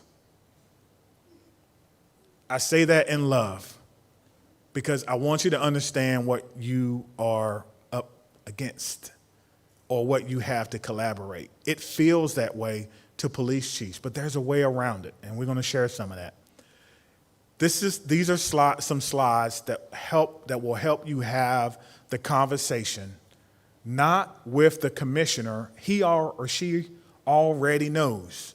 You need to have the conversation with the officers who are going to do the work. You need to be in their roll calls or their briefings or their meetings before they go out, when they meet with their teams, when they're having lunch, and you need to make that a constant, consistent thing if you're going to see change. They're the ones that are going to turn the boat. As a new police chief in Seattle, if I spend all my time with the deputy chiefs or the assistant chiefs, I will lose. I have to spend my time with the mid-level and the officers, explaining to them what my philosophy is and what it is that I think we're going to do to make them safe. So just a couple of things. Talk to them about your job and how it will help them be accountable. Now, the word accountable there doesn't just mean when someone does something wrong, we're going to point the finger at them. The word accountable there means I am here to make sure you have the things you need to be successful. That's the definition of accountability. I say it's providing the teams, tools, training, time, technology to get the work done. Bunch of T's, but it just means that your job, they will understand that. They will start to see you in a different light if you talk about that. The second thing is you're going to give them an objective review process. Every police officer who's ever been wrote up knows someone who's done something similar and got a different result. And they hate it. It makes them very upset to know that I wrecked a car and I got a day off, and my buddy wrecked a car and nothing happened. Every police officer has a story similar to that. It doesn't have to be wrecked a car, but something similar. What you want to tell them is that you're going to give them something that's objective. You're going to bring back some fairness into the investigative process. Why? Because you didn't go to the academy with the person that's investigating them. You're independent. And that happens sometimes in policing. Well, this is my buddy. Now I got to investigate my buddy. And I know he's a good guy. It's a good girl. It's a good officer. I know what they were really thinking. You don't do that. That's called subjective. You're going to be objective. And police officers will buy into that. So that will help you frame the conversation. Did I move? No. All right. I feel like, okay. You know why? I'm looking at my screen and the other one's moving, so I apologize. Oh, there it is. Trust and legitimacy. We had this conversation. Legitimacy. Legitimacy is defined as, why do people obey the law when no one is around? That's the measure of legitimacy. When people come to that red light or stop sign or whatever it is, and they actually stop and there's no police officer there to inform their decision making, you have a legitimate department. When people are obeying the law and you're not there, that's less work for the police officers to do. It makes their job easier. So in this point, what you want to tell folks is that through your organization, you're looking to make them more legitimate. You want people to be able to be partners and do the right thing without you having to be there. That means that's less time you have to spend on something small and more time you can spend on bigger things, such as violent crime or something to that nature. Along this point of trust and legitimacy is literally bridging the gap. And what that simply means is there is no question that there is a disconnect in the entire world between police and the communities that they serve. An independent investigatory agency or oversight agency can be your mouthpiece, if you will, for ensuring that everyone understands what you do and what you don't do. And that's what you want to be able to tell these officers as you're talking to them. Transparency. Police departments have historically been, and this is a phrase we use in the U.S., a black box. That means you can't see in it and you don't know what's going on the inside. That is not good for policing. You need to let people know through your agency, your organization, what you do and what you don't do, especially around the use of deadly force. Most people in the community, they don't know when an officer can use deadly force or when they cannot. I would suggest that you create your own training for your community so when something happens, they know why you said this was good or why it was not good, and hold yourself to that standard. That's how you're going to increase your legitimacy. Number 4 is promoting better police policies and practices. Most police departments, they want training. They want good training. They want to know that they have the best equipment, the best cars, if you will, the best uniforms. I don't care what it is. Police officers like new and shiny things. Give them something to be proud of. Give them something to be proud of. and they will, again, move in your direction. Often that may mean training, that may mean looking at best practices, and I want to tell you now, my department is in Seattle. We don't do everything well. No department truly does. But if there's something that you want to see that we're doing, whether you want to see our training facility, or if you want to see how we train or attend the training, call me. You are welcome. So now everyone in here, you have no excuse. You have a conduit to some things that we're doing well, and I know almost between me and Marcia, we know probably every police chief or major police chief in the country. So if now we don't have any money, so we'll have to buy your own flights, and whatever you do, carry on. Don't check your luggage. But if you want to come to Seattle and you want to see something that we're doing, if you want to look at how we do oversight, you are more than welcome, and I'm extending that invitation to you. And if there's another city that you would prefer to go, let me know, and we know someone there in that city, and we will make that contact for you. And when you do that, by the way, everyone likes to bring commanders, right? I've had the country of Jordan. They came to Madison because they were interested in how women could work on patrol. Now, don't you think about this? That's not something that we probably think about, but they've never had women on patrol. They know that in Madison, Wisconsin, 28% of our workforce are women. Nationally, it's only 12%.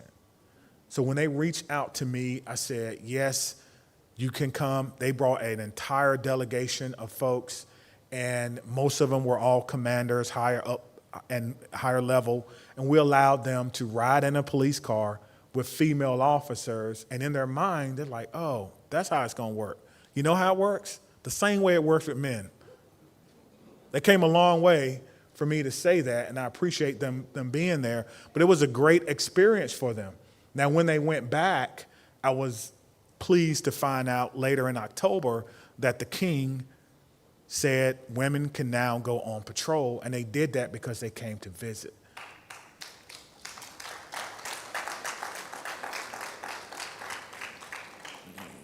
Two things. Number one, sometimes you can't believe it until you see it, the opposite of faith, right? And then number two, it's got to be good to be a king. It's got to be good to be a king. I don't know. Excessive force. Excessive force happens when there's force, right? So if you can reduce the likelihood that there is force, you also reduce the likelihood that there's going to be excessive force. So what you are doing is you're making sure that people think twice about what they do. And I'll give you an example. I recently was certified in the state of Washington, right? So I went from Wisconsin all the way to another state, and I had to go through their certification. One of the things that I learned that was state law or best practice, if you will, in the state of Washington is you do not point your gun at someone unless you intend to use it. And you can't do that unless there is an immediate threat. Now, the Supreme Court says an imminent threat, which means it's about to happen. Immediate means it's going to happen or it's happening now. And you think about that. You can reduce uses of force with simple things. You can't point the weapon at all. And if you do, that's the use of deadly force. So now I have to make a decision. I have to take some time to see, am I really seeing what I'm actually seeing? And I wasn't upset with that because I thought it should have been immediate anyway. Graham v. Connor in 1985 gave us imminent threat, meaning police officers can use deadly force if you think it's about to happen. But in the state of Washington, they go above and beyond. Article 1, Section 8 of the state constitution says it has to be immediate. You got to know what you're doing. And a lot of places don't have that standard. So that's an example of things that can be done to reduce excessive force, and making sure that investigations and things do not go unchecked or do not go unnoticed. It is very sad to me when people tell me their stories about police misconduct as I travel all over the world, and I say, well, what did you do about it? And the answer is nothing. They didn't feel comfortable going to anyone. That hurts. And to me, as a police chief, that hurts because they should feel comfortable going to you, telling you their concern, right? How accessible are you to the people that you serve? Do they got to call a number and then the number goes to another number and no one answers? Do you get the, leave a message, we'll call you back? You want to see me go crazy? I don't even call businesses anymore. I call it customer unservice because it's not customer service. We'll call you back. They're never going to call you back in most businesses. Don't be that way. They need to have access to you to voice their concerns because you could be missing something very, very important. And we talked about this, getting officers buy-in.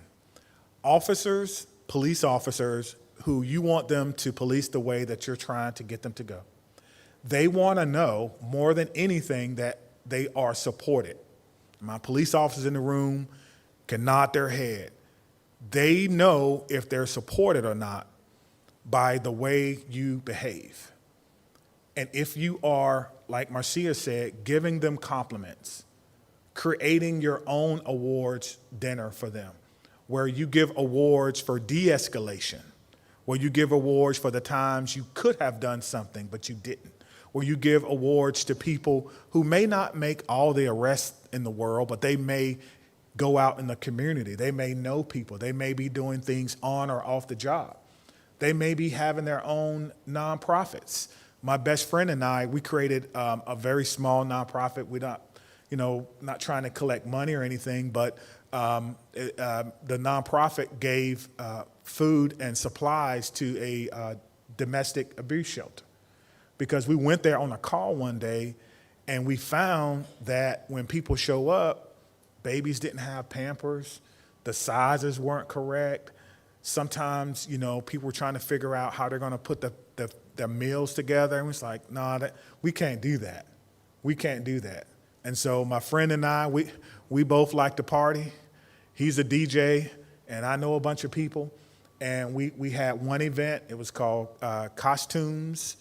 And everyone came in October, which for us is Domestic Violence Prevention Month. We invited everyone we knew from public safety, firefighters, police, and we charged them some money to get in, and we gave 100% of the proceeds away to this organization that helps people. When officers do stuff like that, they're not going to look for recognition, but you have to go out and look for them. And then you need to highlight those that are doing the right thing. That's how you're going to get buy-in from them. Otherwise, they're just going to see you as big brother. Someone showing up saying your kids can stay up to 9:30 and you said they got to go to bed at 8:30. Marcia talked about legal battles and lawsuits, so I will skip that. A broader sense of police reform, right? Of course, since 2020, everyone is talking about police reform. Not many people have defined it. I will just leave you with this slide. You have to define what police reform looks like. We've been talking about police reform, police reform, police reform. What does it mean like? Reform what? How are you defining reform? Does that mean I got to change my uniform? Does that mean I get a better car? Does that mean that you're going to make sure that no one ever doesn't get charged with a crime because this hasn't happened before? Well, I don't want to be the test case for that. So I'm not going to do anything when I come to work. I'm just going to get this free money. That's not what you want to create. My advice to you is on your websites, if you have the word reform, but you do not have a definition for it, take it down, take that part down, and then define it so that when people see police reform, they know what that means. I use the word accountability. I don't use reform a lot, but when people ask me about accountability, they know what it means. My job is to give you the tools, training, time, technology, and team to get your job done, right? Meet the expectations of justice and fairness. These are some things that they should see. I'm gonna give you 4 things that they should see in your investigations. If they don't see this in your investigations, you got some more work to do. The first one is voice. Did the officer or the employee have the opportunity to tell you their side of the story, not under pressure? I didn't say interrogation, that's not voice. But did they have voice? Did they have an opportunity to tell you, well, we've been dealing with this problem forever. I tried to get some help and no one helped me. This person has been coming at us with a knife for 3 times. I told my supervisor that he had mental health issues and no one did anything, right? Give them an opportunity to tell you exactly everything they felt at the time. That's voice. The second thing is respect. Even an officer who you know may have missed the mark will respect your decision if you respect them. And so putting their face in the paper without giving them a courtesy call isn't respectful. If you have to give out their name, that's fine, do that. But at least give them or their teammates or their supervisors a call. Hey, we're going public with this. You missed the mark, but I wanted to give you a courtesy call to let you know we're going to do an article in the paper. I'm going to talk about it and what we found. That's respectful. Instead of just putting it out there and all that person is going to do is get more and more angry, and all they're going to do is create more and more angry people, right?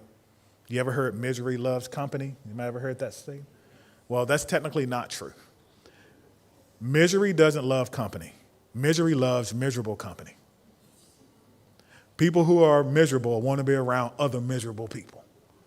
They don't want to be around, how's the wife doing? Oh, she's great. This morning, got up, she made breakfast. We went for a walk. We had our daily devotional. I have the greatest wife in the world. Okay, all right, see you later. Like, they want to know that they're miserable too, right? And so officers are the same way. Don't create them, right? And so give them some level of respect. Even if they're angry, they'll understand that. So voice, respect, trust is another one. You can do that by letting them know exactly what's going to happen. There should not be any surprises. If you're going to interview them or investigate them, you want to establish trust, tell them what's going to happen before it happens. They should not have to guess. Well, what's going to happen now? No, they should not ever have to ask that question. You should tell them, you know what? Well, Officer Barnes, you had some issues. This is what we saw. This is what we went through. We're going to do an investigation. We're going to do this. We're going to do that. We're going to do this. We're going to do that. And so they know, right? And so that's the issue of trust. And the last, which I think is the most important, that I'm going to end on this, is decision neutrality, okay? Decision neutrality. They need to know that no matter where they work, no matter who their boss is or how important that person is, that anyone who does what you just did will get the same thing. That is very, very important. So let me end by just saying this. It is possible to create a meaningful partnership with your law enforcement agencies. It is possible. But it takes some strategy, which means that you need to know what to do first, second, and third. If you're playing chess, you can have a plan. That may be okay, but a strategy is a little bit better because you're anticipating things that may happen. I've tried to give you some of those things to anticipate here today. And one of those things is that you need to be talking to everyone in the agency, not just the commissioner, not just the chief. They can't do things, we can't do things by decree. I wish we could. I wish I could say, treat everybody nice, be nice, and everyone will do that. I wish I could say, shine your boots, and everyone shines their boots. It just doesn't work that way. You have to create your own buy-in by creating a system that's fair and just that they understand. Spend time talking with those line officers, hearing why they don't trust you or why they don't think you're fair. And be willing to make adjustments if adjustments are necessary. They say, well, I had an issue. They may tell you, I felt like an employee on the job was being inappropriate to me as a female officer. I felt like they were saying some things that I really didn't like. But I don't see that there's something that you do. You only take complaints from the community. Where do I go? And you may say, well, we do take complaints from you. Well, then they don't know that you do that, right? And so you have to make sure that you're doing everything you can to bridge those gaps. Finally, police departments are very insular. And we are a special group, a special bunch. And sometimes we don't like people who don't understand what we go through telling us what to do. You can fix that by spending time with them. Maybe do a ride along. Maybe ride with them, walk with them, get to know what they're going through so that when you're adjudicating their behavior, it's coming from a place of genuine respect, and it's coming from a place of genuine accountability. Bamako Mali, working on George Floyd, and of course, being the chief of police in Seattle. Got to say that. Don't want to mess up my good job. But anyway, and then lastly, coming to Jamaica for the very first time as a kid from a little farming house in North Carolina that was able to share a few insights to you have been one of the greatest experiences of my 50-year-old life. Thank you so much. Stay up here, take one of those seats. No, we're going to go straight to the next one. Which one? The one at the end.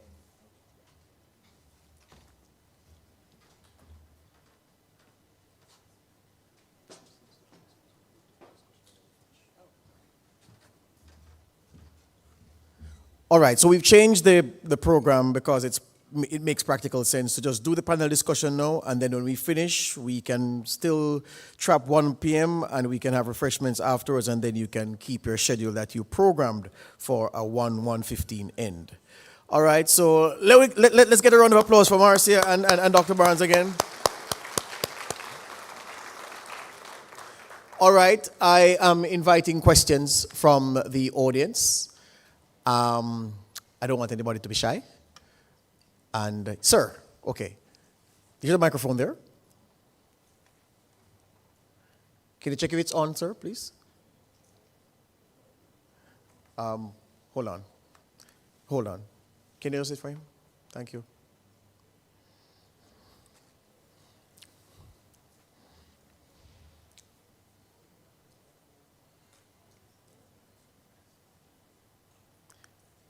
May I ask that you identify yourself and then you can pose your question or make your point? Ollie Moses. My question is quite simple. I was just going to ask Marcia, what's the most valuable insight you think you all have ever come across in terms of dealing with civilian oversight with the police? The most valuable. Whew, that's a deep one. I think the most recent and one that resonated with me and that I had the most exposure to was in the process of developing a new civilian complaint mediation process for the city of Chicago. And in doing that, I had to call most of the large cities that have civilian oversight and talk to them about what makes it work, what makes community members feel like they can come forward, and what also makes officers feel like they would come to the table and sit down and talk to a community member about an incident. And so I found it valuable to hear from large cities, small cities, independents, departments that had IGs. I mean, I called everywhere to find out what works. And what I found out was, similar to what Shon just said, that the community needs to feel like they have a voice and that they were respected for the pain that they felt for the interaction, and that the officer needs to feel that same way. Because some of the officers would say, well, I'd rather take the investigation than sit down and talk to a community member. And when you hear that, you know that that's deep. That an officer would say, I'd rather be investigated than sit down and talk to a community member, and it would not be on their record. There would not be an investigation. It would be a non-disciplinary action.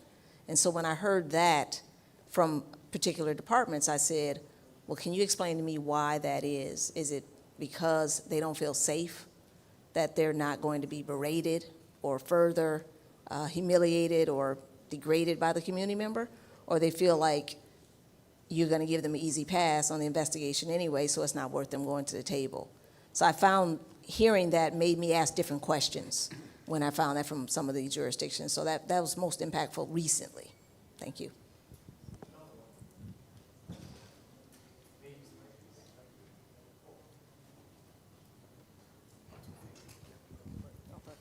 Hi, my name is Alexandra. Neither of you spoke about how you work around corruption in police forces, and I'd be curious if we could hear a little bit of your opinion or thoughts on that topic. Well, most of the cases that I've worked on involve some type of allegations of police misconduct. So I'd say there is a structural way that we look at patterns in practice, and that's why Chief Barnes didn't really go into it in his conversation, but there's certain things that we look for, and I would say in some of the departments that we've gone into either on behalf of the government or as a private entity. I've done both, and we say what it is. And that's one thing that I think people look for when you're asked to come in to look at misconduct, whether it be corruption on an individual officer or corruption that goes all the way up. One of the most, I guess, alarming reports that came out in the United States, if you all want to read these, they're pretty thick, but they're very thorough, was the Ferguson report. And in Ferguson's report, the DOJ found that there was racial animus from the street all the way through the judicial system. And so I think when you put it out there and you call it what it is, and you also create a roadmap of how to fix it. And so when I've done lectures just on police misconduct in a room full of police, I always say, don't be afraid of these reports that we're giving out, because those reports are the roadmaps of what you shouldn't do, so that we don't have to end up there. Yeah, Dr. Barnes, before you respond, may I ask that you clarify the question you raised? Very important question. If you notice, Marcia tackled misconduct in public office, which is distinct from the issue of police corruption.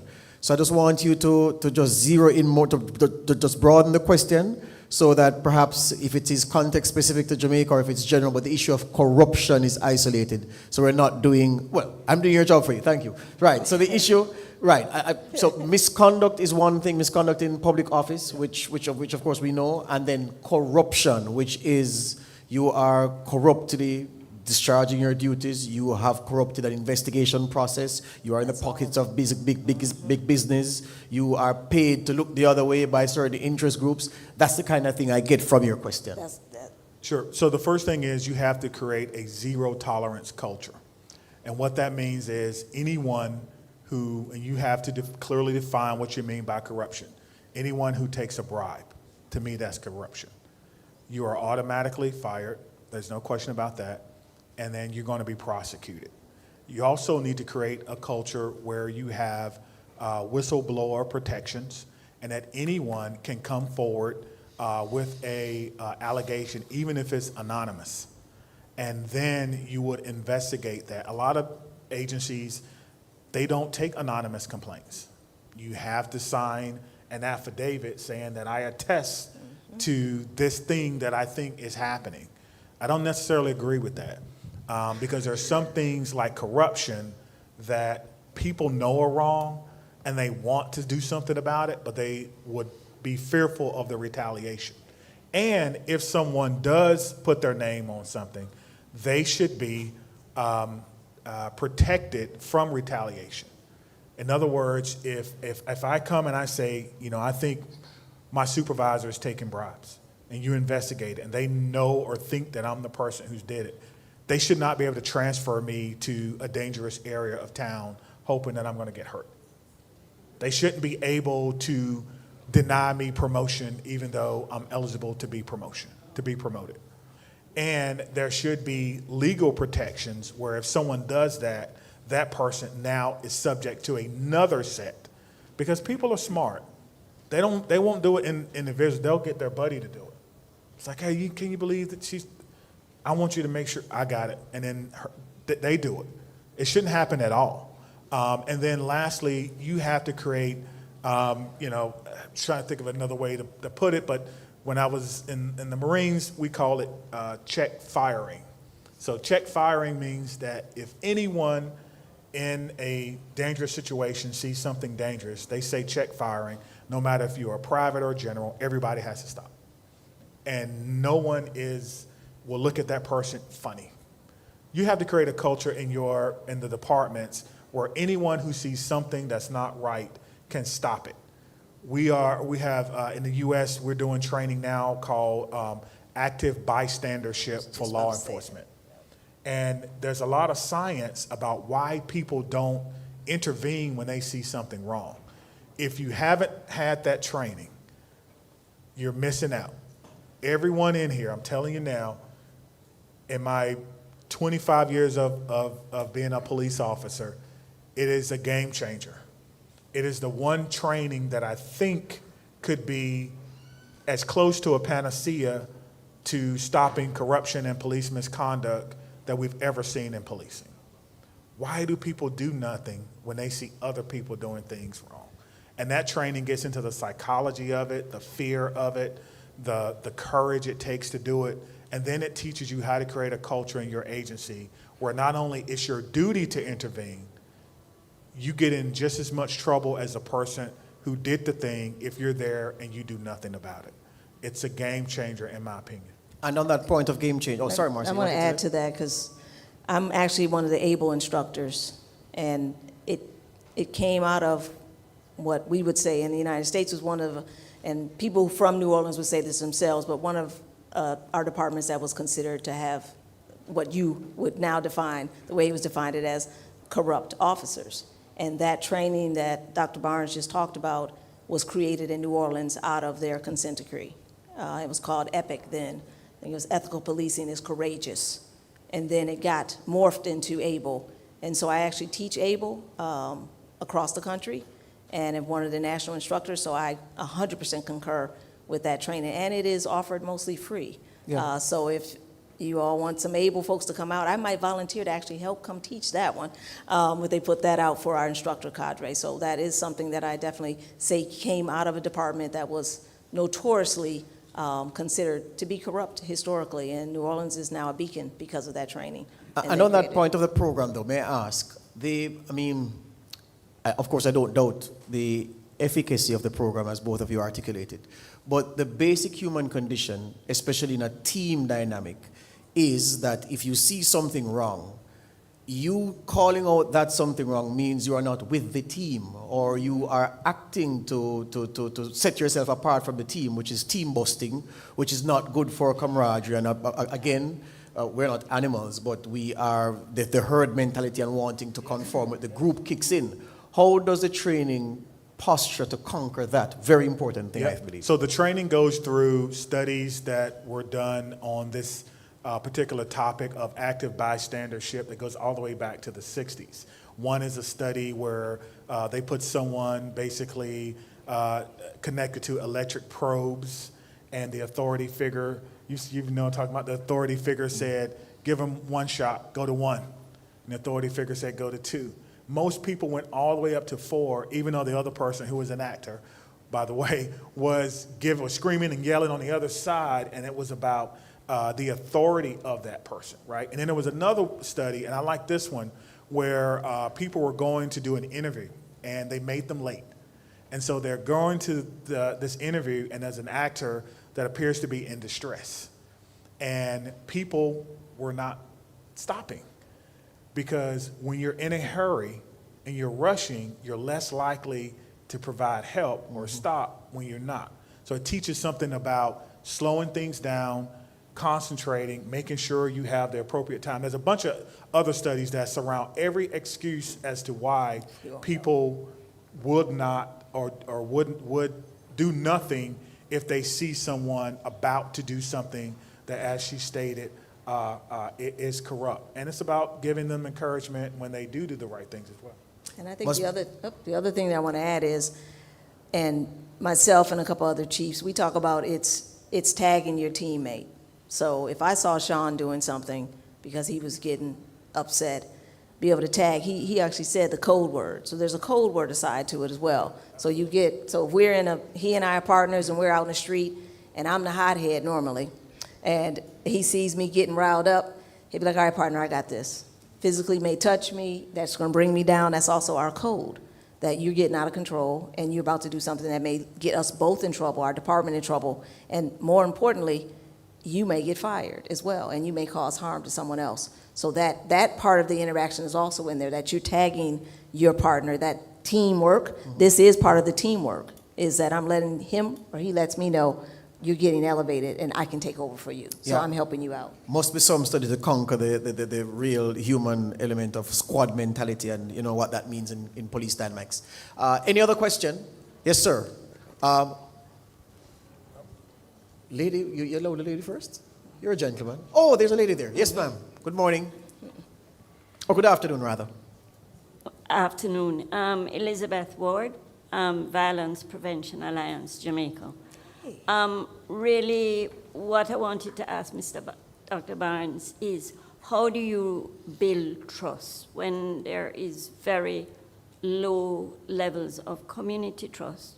What do you find are the most essential ingredients? You mentioned it, but I think we definitely have a serious challenge in Jamaica, and especially in certain communities.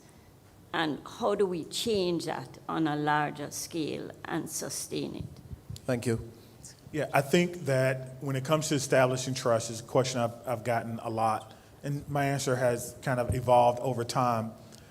But there is no easy answer to it. You assume that it's not there anyway. I think when we say low levels of trust, some communities, especially in the U.S., it never existed. You know, my grandparents went through a different life than I did, right? So it never existed. And so you need to start by, number one, you need to voluntarily give information before people have to ask you to do that. It's not trustworthy when people have to come to you to ask you what happened with this. You have to be your chief or whoever, they have to be a good communicator. You have to listen, and you have to acknowledge other people's pain. You know, police departments, especially, they don't want to do that. They come and they say, hey, we had this thing, and they go, yeah, but you can't do that if you're trying to establish trust. You have to give value to what people are feeling. And you can't always look at whether or not there's no crime or high crime as a measure of whether you're doing well or not. And whatever is your obstacle, that's the way forward. So if you're trying to figure out violence prevention and you think trust is the issue, that's the way forward. If you can fix that problem, you'll see some of the other things that will go down. We know that. Marcus Aurelius, right? The obstacle is the way. That's how you do it. You look at that thing, that's the toughest thing to do, whether it's communication, whether it's going, hey, I've been there. I got to Salisbury from Greensboro because of a bad law enforcement shooting, if you will. Bad meaning the community was very upset. And I went to those meetings with the chief, trying to help him build trust. And sometimes we just sat there and let people yell. And I remember one day I said, hey, we got another meeting. You going? He said, I'm not going. He said, you can go if you want to, but I am not going. I said, okay, chief, take a break. And I went and I listened. But the more you show up, the more trust you can build. Mm-hmm. They have to know that you're there for them, mm-hmm. and that you're there for them for the long. Hear you. Susan. Okay. I can wait. You know more of this one? Right. I wanted to respond from the perspective of the PCOE. What we have always pushed for in the JCF is for you to follow the standards and procedures. When people see that you follow the rules, then it brings about a sense of predictability in the process. So I know if I go to a station, this is what my expectation is. And so what that starts to do now is to develop that sort of trust in the system, because I see this is the expectation and this is what is going to happen. So we push for persons to follow the rules and follow the procedures. All right. Good afternoon.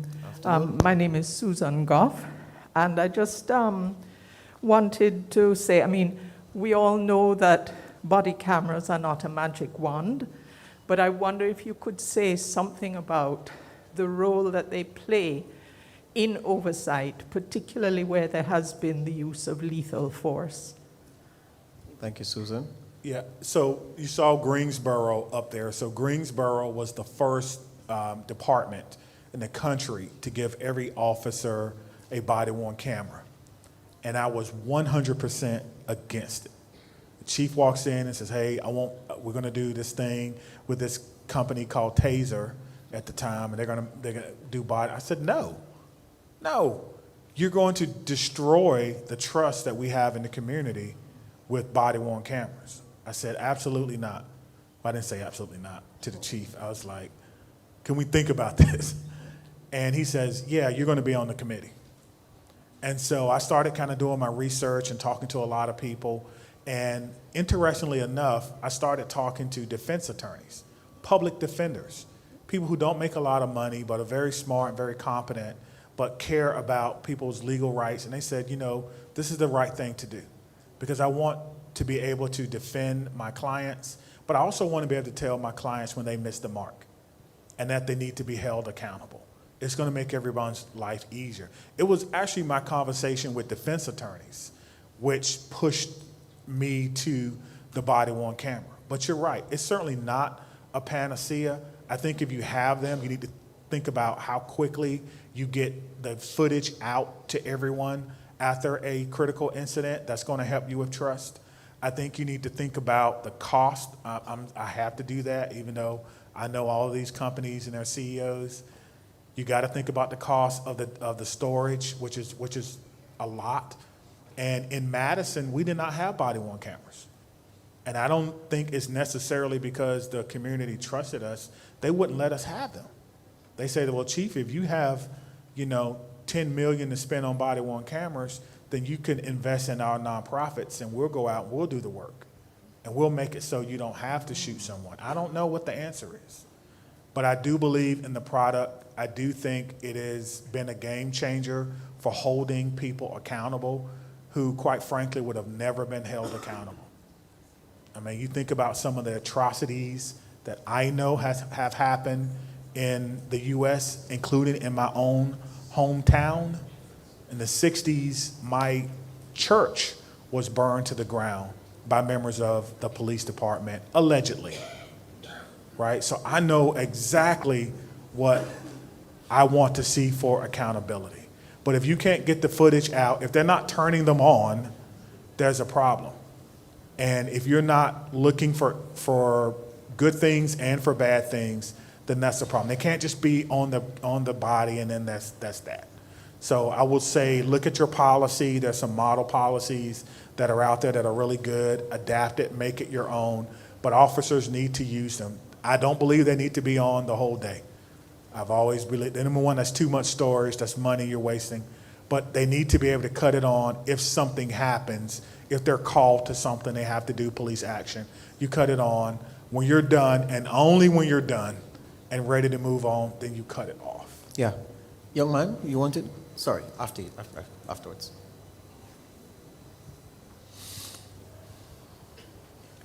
Pleasant good afternoon. Afternoon. My name is Commander Mitchell, and I am a student at Deepomore Community College. My question is, how can civilian oversight boards ensure they remain impartial while effectively addressing community concerns? Thank you. How can civilian boards remain impartial? I think impartiality it comes up a lot with civilian oversight, and I mentioned that when I was talking about the relationship. We're encouraging collaboration with the police, but sometimes that's seen as like you're aligned with them. And so part of the impartiality is going to come from what you're putting out, what your stances are on, and how you're staying with the procedures. I like what this young lady just said about the systems that you follow, and then that you're following those as civilian oversight. And some of the cities where there's been a lot of issues have been those high-profile critical incidents, and whether you fall on the side with the police as far as the incident, and they say, again, I say there's no good shooting, but there was a shooting that was within policy. And so when you come out with that, or you come out on the opposite side and say, no, based on the body camera and based on our review, we don't believe that it fell within the police policy, and we're gonna go against it. I think you gotta call them the way you see them, and you gotta be consistent. It's just like when you go on the stand as a lawyer, if you've only been a defense witness, they say, don't you get paid by defense attorneys to get up here and say your opinion? And you go, yeah. And they're like, have you ever done a prosecution side? No. And then you think right there, obviously they're gonna fall with the defense. So as civilian oversight, I think you need to be able to answer that question. Yes, I have been against the police on multiple occasions. And yes, I have gone with them on the occasions where the body camera, the testimony, the witnesses, everything did look like it was within policy. I'm sorry that someone was injured or killed, but I feel like in this case, it was within policy. So you have to be able to do that without the community having any doubt that you're willing to stand for what you feel is right. Yeah, I just want to, just really quick. So, saw you're a student, which is great. So Dr. Lori Fragero at Florida Atlantic does a lot of research on this topic of implicit bias. And I like it because it forces everyone to understand that we all have our biases. And that's okay. You can acknowledge your biases, but that doesn't mean that you can't be impartial.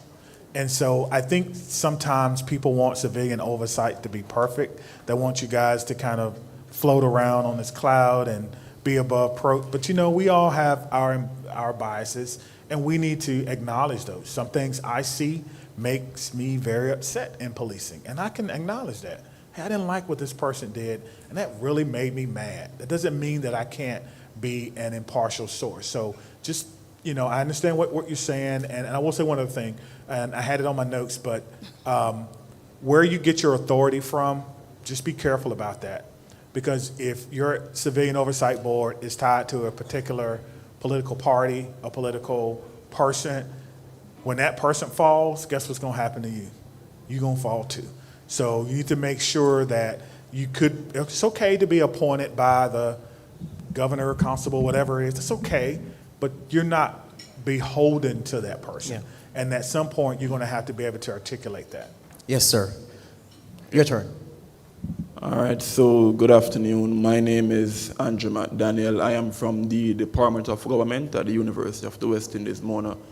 So a critical element of the discussion that we've been having since morning is the idea of trust.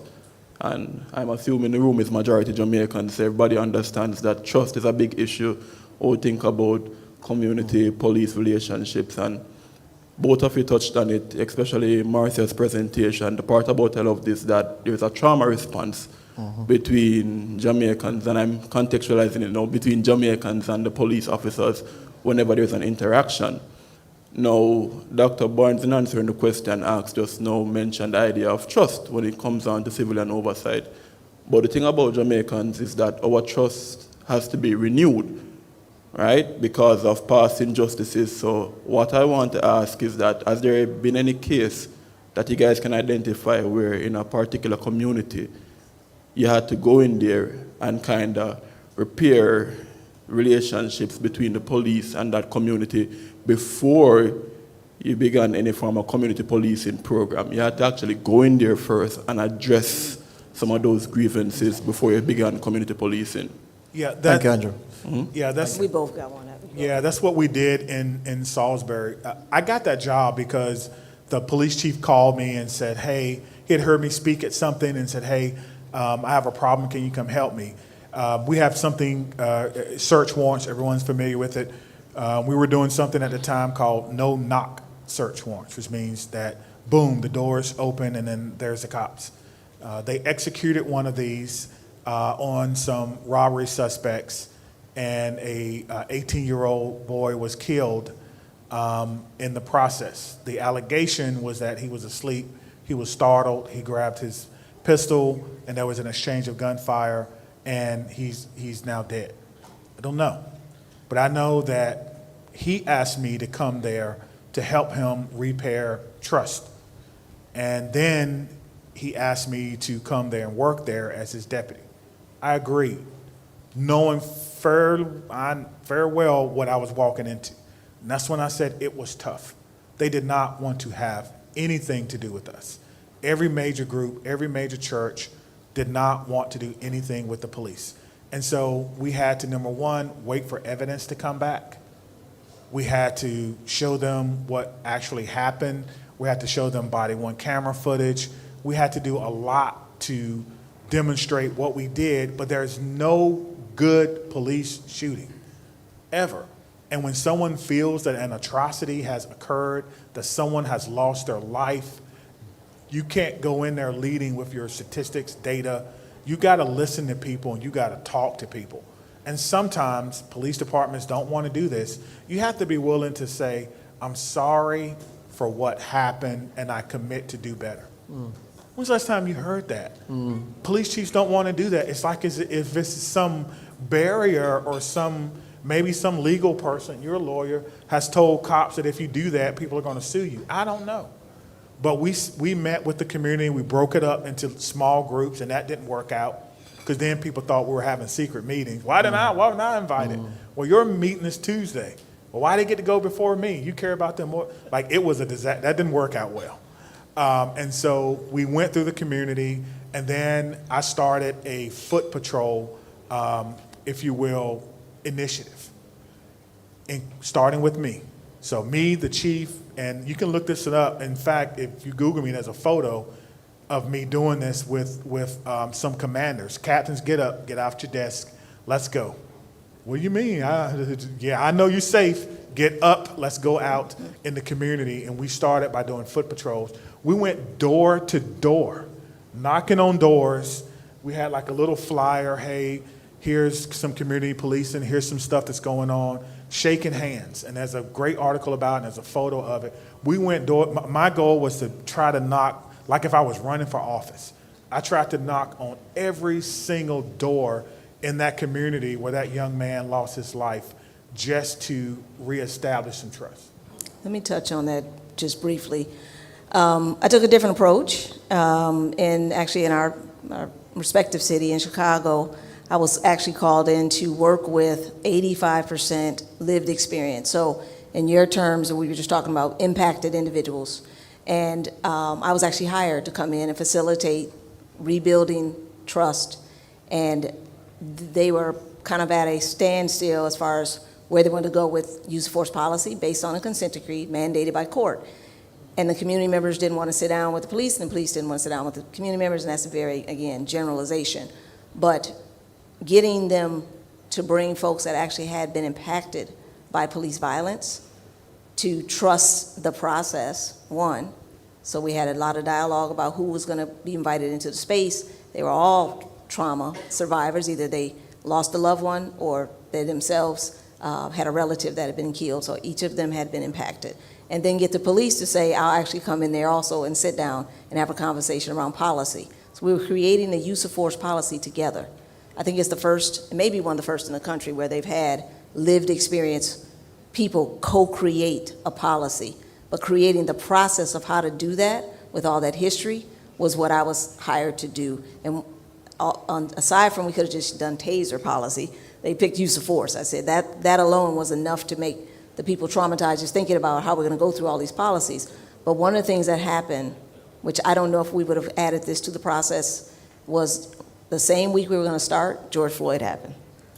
So we already had a series of incidents that led up to that, and then George Floyd happened. I knew it wasn't the right time for us to go into that space and start talking about use of force. So we actually hired people to come in and do, now I'm not saying this is a process that would work everywhere, but we actually came in and did healing circles with the people on the policy committee, because they were all hurting. The police were hurting. Everybody was hurting. I was hurting. I was like, I can't believe we're about to go do this after this just happened. So we did racial healing circles with each other and in our police counterparts came in there with us. So they actually got to bond in the circles together, talking about how they lost loved ones, how the police had to respond to these incidents, and we spent that time getting to know each other, which again, I don't know if we would have done that if George Floyd hadn't happened the week before we were supposed to start.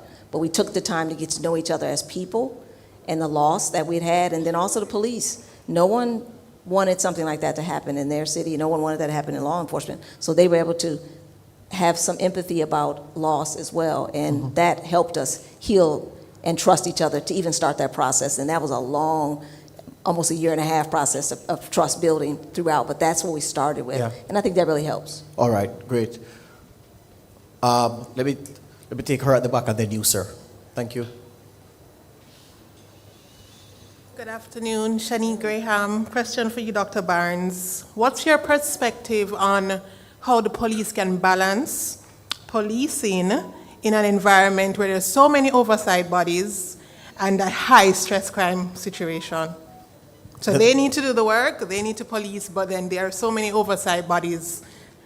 It's good. You can do the work, right?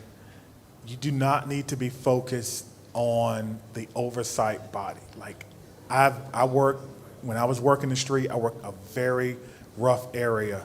I never was worried about oversight. I was never worried about internal affairs. I was only worried about doing good work. For the commissioner or chief or captain, commander, you have to define what that looks like for them. My folks would tell me, go out, do your thing, make sure you're treating people fairly, make sure you're not abusing people, make sure you're safe, you're protecting folks, and I, as the commander, will worry about oversight if that is the case.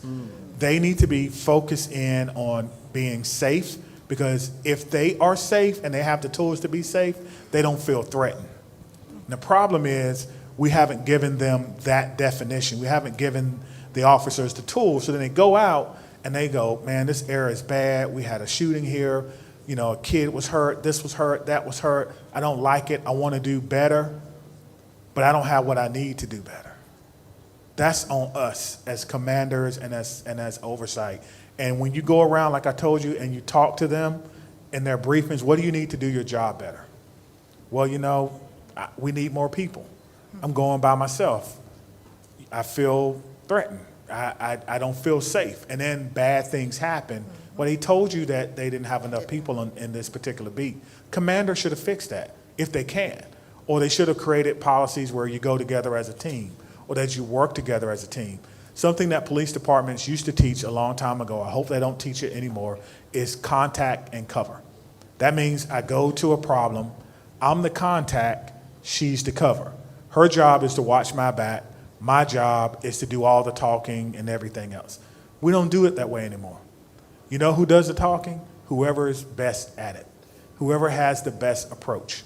Because there may be time when I'm talking and I'm feeling threatened and things doesn't go well, and then she steps up and she's like, oh, I got it. Now I'm the cover and she's the contact. So just little things like that can be game changing when it comes to whether or not a police officer feels threatened and may want to use deadly force. 'Cause that's what we're talking about here.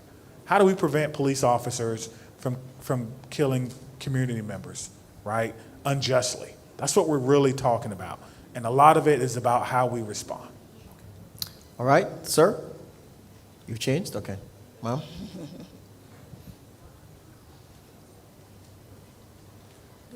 Good afternoon. My name is Luana Tucker, and I'm from the Portmore Community College. I'm studying criminal justice. The question I have for you guys today is, does having a generational gap ever aid or hinder the relationship between the environment and the police? Because as you said earlier, that many of the problems with the environment, the community and the police stems from like generation of like, I'm nervous, sorry. No, don't be nervous. Yeah, you're doing well. You're doing well. Like generation of stories being told of things that happen between the police and the community. Yes. Is it easier now with the new generation being educated in like police is good, this and that? Yes. Thank you. So you got the gist of the question you want me to try and, you're good? Okay, yeah. good. I'll start as a professor. I see a lot of hope. I just went back into academia after a 11-year removal from teaching undergrad and graduate students. And so I see a lot of hope. These students that I'm working with are minority serving institution, and they love policing. And I'd say, to answer your question, one of the things that I'm doing, the first year I did was bring in 10 years of reform. And so what I did was start with Michael Brown, with Ferguson, and went all the way to George Floyd. And I brought in all different people from those cities to talk to the students about what happened and get them to think about it. So you got a historical perspective in 10 years versus 40 years of policing. But then at the end of that lecture series, I asked them, do you feel like there's things that we still need to do? And what are they, based on what you have learned in your books? You've talked to 10 different cities, leaders, chiefs, lawyers from those incidents. What do you think we should be doing for the next generation to start trusting our leaders and our police and our communities? And how can we build a relationship? And so I think talking to youth in general, students obviously in college that are going into the profession or interested in the profession, but also those youths that are impacted by it, bringing them into those circles to have those conversations with our students as well. Dr. Jones? Yeah, so academically, there's studies on this concept of linked faith. And when they consistently talk to young people, they find out that some of them have a low favorability of police, but very few of them have ever had an actual interaction with the police. And so we're battling that issue of linked faith. Now, first of all, that was an amazing question, by the way. Probably one of the most important. Give her a hand, that young lady. I love that. I love that. So the generational thing, it's very interesting because my parents' generation, they knew about it, but didn't see it every day, right? And in my generation, we saw it beginning with Rodney King. Anybody ever heard that name? Oh, yes. Rodney King. And then now it's like, oh, man, we have evidence. And then my daughter's generation, and she's 28, they have social media, and so they see everything on social media. And then the younger generation, which is my younger kids who are like 13 and 16, they know about it, but they're not as in tune to what's going on in the world. Their TikToks and social media is comedy. I'm just trying, I don't have a better word, but the word, it's comedy. It really is. It's not informative like it was before. Most people don't even watch the nightly news anymore. Like it used to come on at like 7 o'clock. I think it comes on at like 4:30 now. I'm like, who's watching? They know no one's watching. It's not the same. And so we are battling that. We're trying to understand that. You know, my oldest daughter, who's 28, her generation believes that my generation didn't do enough. And that was tough to hear. And I'm like, wait a minute, who do you think you're talking to? You know, they feel like we should be further along than we are now. And then the younger generation, my younger kids, they're not paying as much attention. In my generation, you know, we had hip hop. It was coming up. It was really big. I don't know if you guys, hopefully you do listen to hip hop. Or my 90s hip hop was full of social commentary. I mean, we had groups that told you in a very artistic way what was actually going on. Yes. And then you had Cop Killer by Ice-T. Yes, you had. Yes, you did. Yes, you did. And you had F the Police. I'm sure you heard it once or twice. NWA and all that. Maybe once or twice. Now, I'm going to say, fortunately, hip hop is so bad the kids don't even listen to it anymore. Yeah, it's mumble rap. That's what mumble rap. Yeah, point made. Anything else? Oh, our chairman of the. Oh, you want to do it yourself, Arlene? Lady Arlene? Go ahead. I can go ahead. Go Good ahead. day, everyone. I am Arlene McBean, Sergeant of Police, and currently the chairman for the Jamaica Police Federation. I want to greet everyone here and also acknowledge this momentous occasion recognizing the Honorable Oliver Clarke. Thanks to the POA.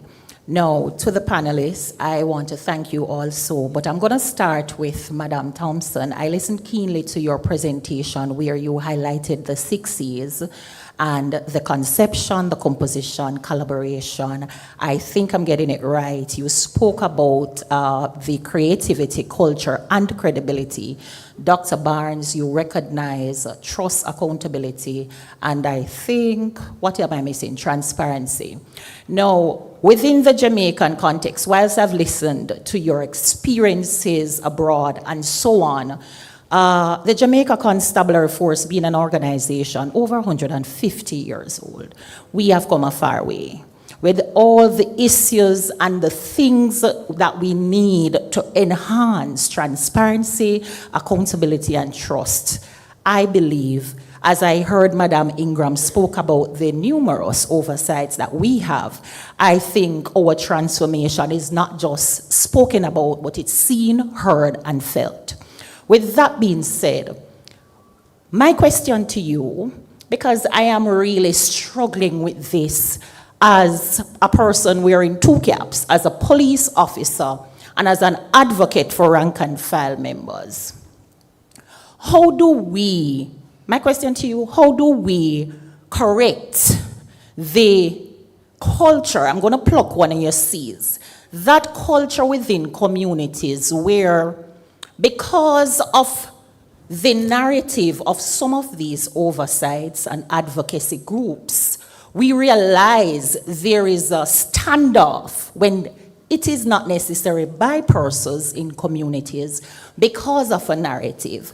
Now, persons will have biases on the left and on the right, and I'm not speaking about the issues that we face in terms of crime fighting. No, I'm talking about community-based policing. So we have a number of initiatives in Jamaica. How do we reach to the community to say that, yes, you have heard the narrative, we are here to correct it? And I'm talking now, sir, because I know both of you must have done your research about this beautiful island called Jamaica and what we are facing. How do you correct it? What strategies can we use within this country? And the second question, and then I go to my seat. Police, I always tell my colleagues on any public platform, have respect for the citizens. And I flip the script and I say that the citizens must have respect for the police. Now, once we have the tools, the training, and the know-how, we will do it well. But again, the sea of culture is a big issue. And sensitization is critical. Now, when it comes on to citizens abusing police, police abusing citizens, how do we reach to that level of threshold with a unified approach and plucking another C, collaboration with police, oversights, advocacy groups, and other law enforcement agencies in Jamaica to make it work? Because there is a push and pull with the narrative, and if we are to be true in this island, there is a blame game syndrome that exists, not just on one side, but on many sides. So you are the experts, and I anxiously want to know your perspective. Don't move, Sergeant. Hold on. Are you clear on the two distinct questions? Both of you are very clear. Marcia? You want her to restate the first one or the second one? How do they actually get together? Yeah, and the second one is, restate again, Sergeant, the second question? The second question is, citizens abusing police, police abusing citizens, and I pluck one of the C's of collaboration. What can we do to have that unified approach, collaborative approach, the media as well, for everybody to plan a day, reach out, what do we do, what do we say, guide us, because we struggle with that in Jamaica. Hear you on that, loud and clear. Thank you very much. And Thank you. Based on the time, that double bill, and a very engaging two, that would be the last two before we do the presentations to my guests and our guests, and then we head outside for some refreshments. Thank you for that, Sergeant. All right, two good ones for you to end the question and answer. Let's go. I'm going to touch on one part. And I'm actually going to steal from Dr. Barnes on this one. Finding something shiny, and what I mean by that shiny, I mean something within your culture, and fixing that one thing. And so I had spoken to someone here about, I opened up a conference that was an international police of all women from all over the world, 68 different countries. And trying to find one thing that 68 countries could relate to in policing kept me up all night for being the opening speaker. But I think that's where Jamaica is right now, is to find that one thing that the police can relate to, the community can relate to, Oversight can relate to, and you can actually fix it together. And bringing people around that one common goal, I think will bring that cultural aspect in, because it has to be culturally nuanced. And we talked about, and we talked about that, we hadn't talked about it here, but working in different spaces outside of the United States, Africa, also with me working in the Caribbean with other Caribbean countries, there is culture that's different, even if those are U.S. territories. The culture of how they police is different than how we do on the United States territory. So bringing that into the conversation and recognizing that we're different, but we all have one thing that can fix our community, you will rally around it, and that will be the start, that ripple effect. That's what I've seen. Dr. Jones? Yeah, so I'll make it really, really quick. The first thing is, I would suggest that each of you create a strategic plan for 1 or 2, 3 things that you want to do. Number one, what's your strategic plan for building trust within the community and within the police department? Number two, how do you make sure that your investigations are timely? And number three, how do you make sure that they are thorough? And with that strategic plan, have a component to where you're reporting back to the community about your progress, about the things that you do well, your strengths, your weaknesses, your opportunities, and your threats. Everyone knows what a SWOT analysis is. I would say do that. To the issue of culture. Culture is what you allow. It's not what's written down. It's not what's in the policy book. It's what you allow.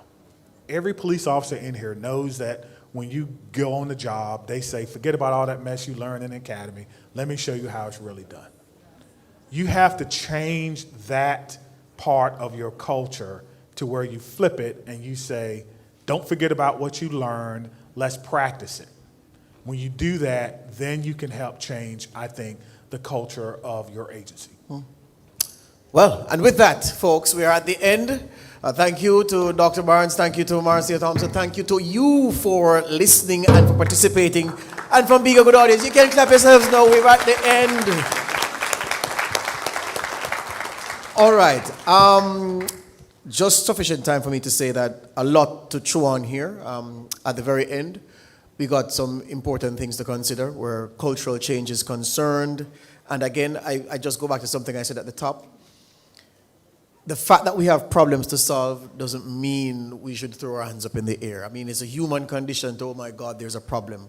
But that's what we're here for. And if you have considerable skills, if you have considerable experience, and you find yourself under pressure to apply those to the solution of problems, feel blessed that the things that you have invested your time and your energy and your resources into, building into your character, into your skill set, into your ability, that you're being called upon to use them, that's why you have those skills. So feel energized and not enervated by the prospect of challenge and problem solving.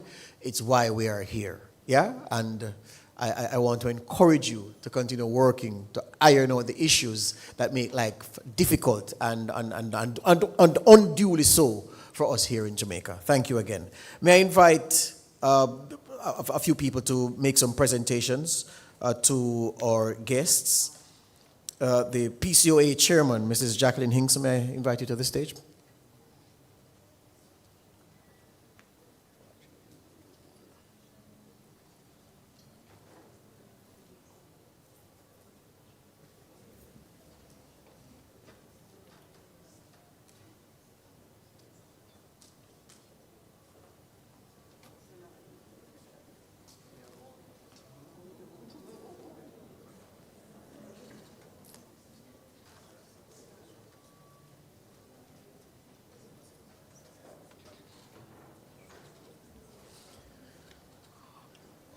All right, the first presentation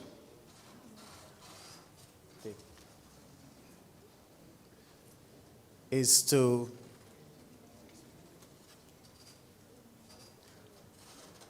oh wait, no, you don't have to stand yet. You don't understand it. First presentation is to Ms. Monica Ladd, the widow of the Honorable Oliver Clarke. We didn't forget you. Come.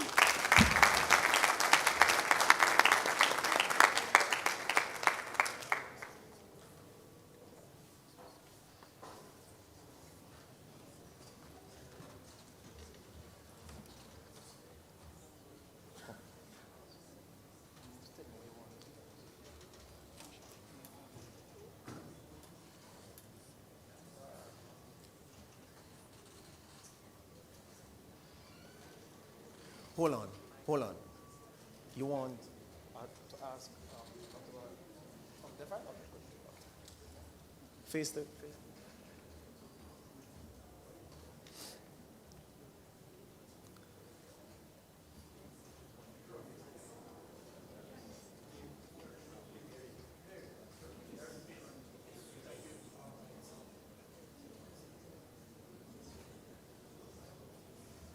That's all right?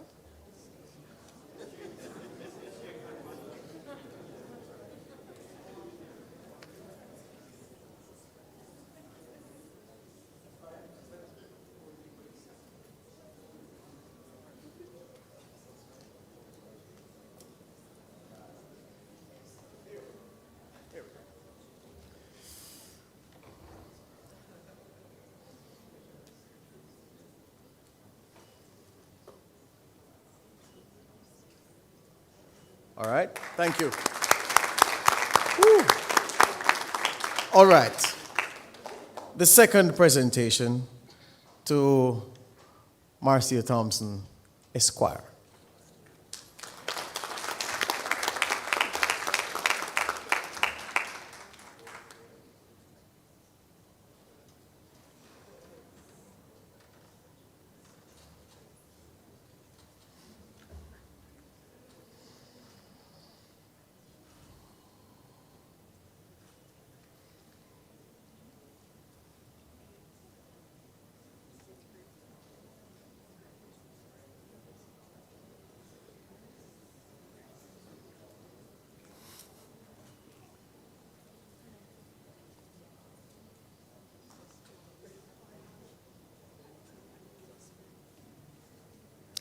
All right, good. Thank you. And the third presentation, Dr. Barnes, step forward, sir.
Three.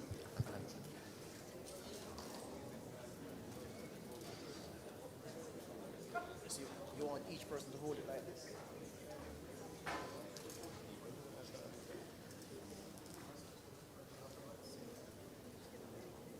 You're in the picture.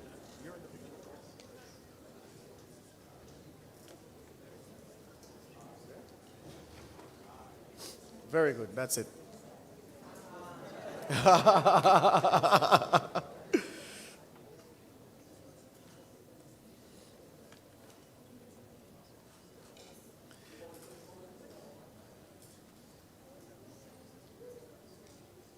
Thank you. Thank you. Thank you very much. Thank you very much. Thank you. So thank you. Thank you, Mr. Singson. Thank you for turning out, and I look forward to seeing you at the next one. Time enough for me to say, strike up the band.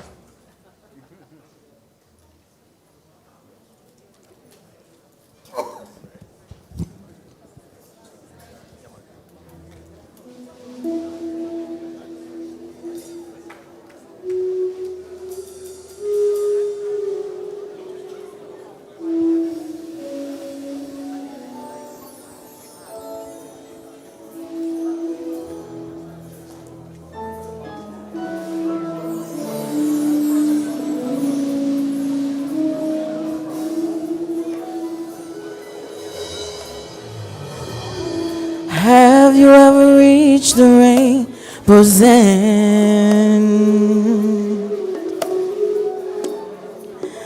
Did you find your pot of gold? Ever catch a shooting star? Now tell me, how high did you soar?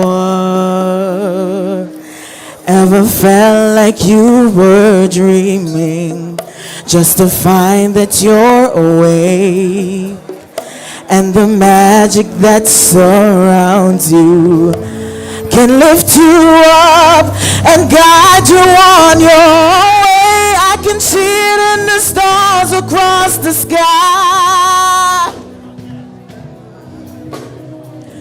Dreamt 100,000 dreams before, now I finally realize. See, I've waited all my life for this moment to arrive, and finally,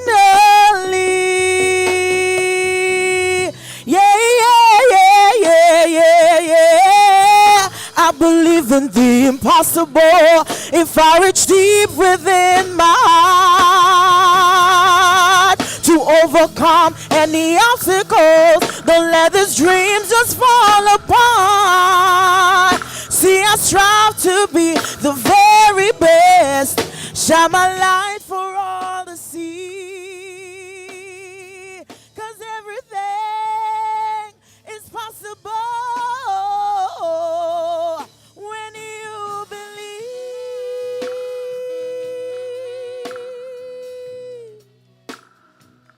Yeah. Dreamt 100,000 dreams before, now I finally arrived. See, I've waited all my life for this moment to arrive, and finally,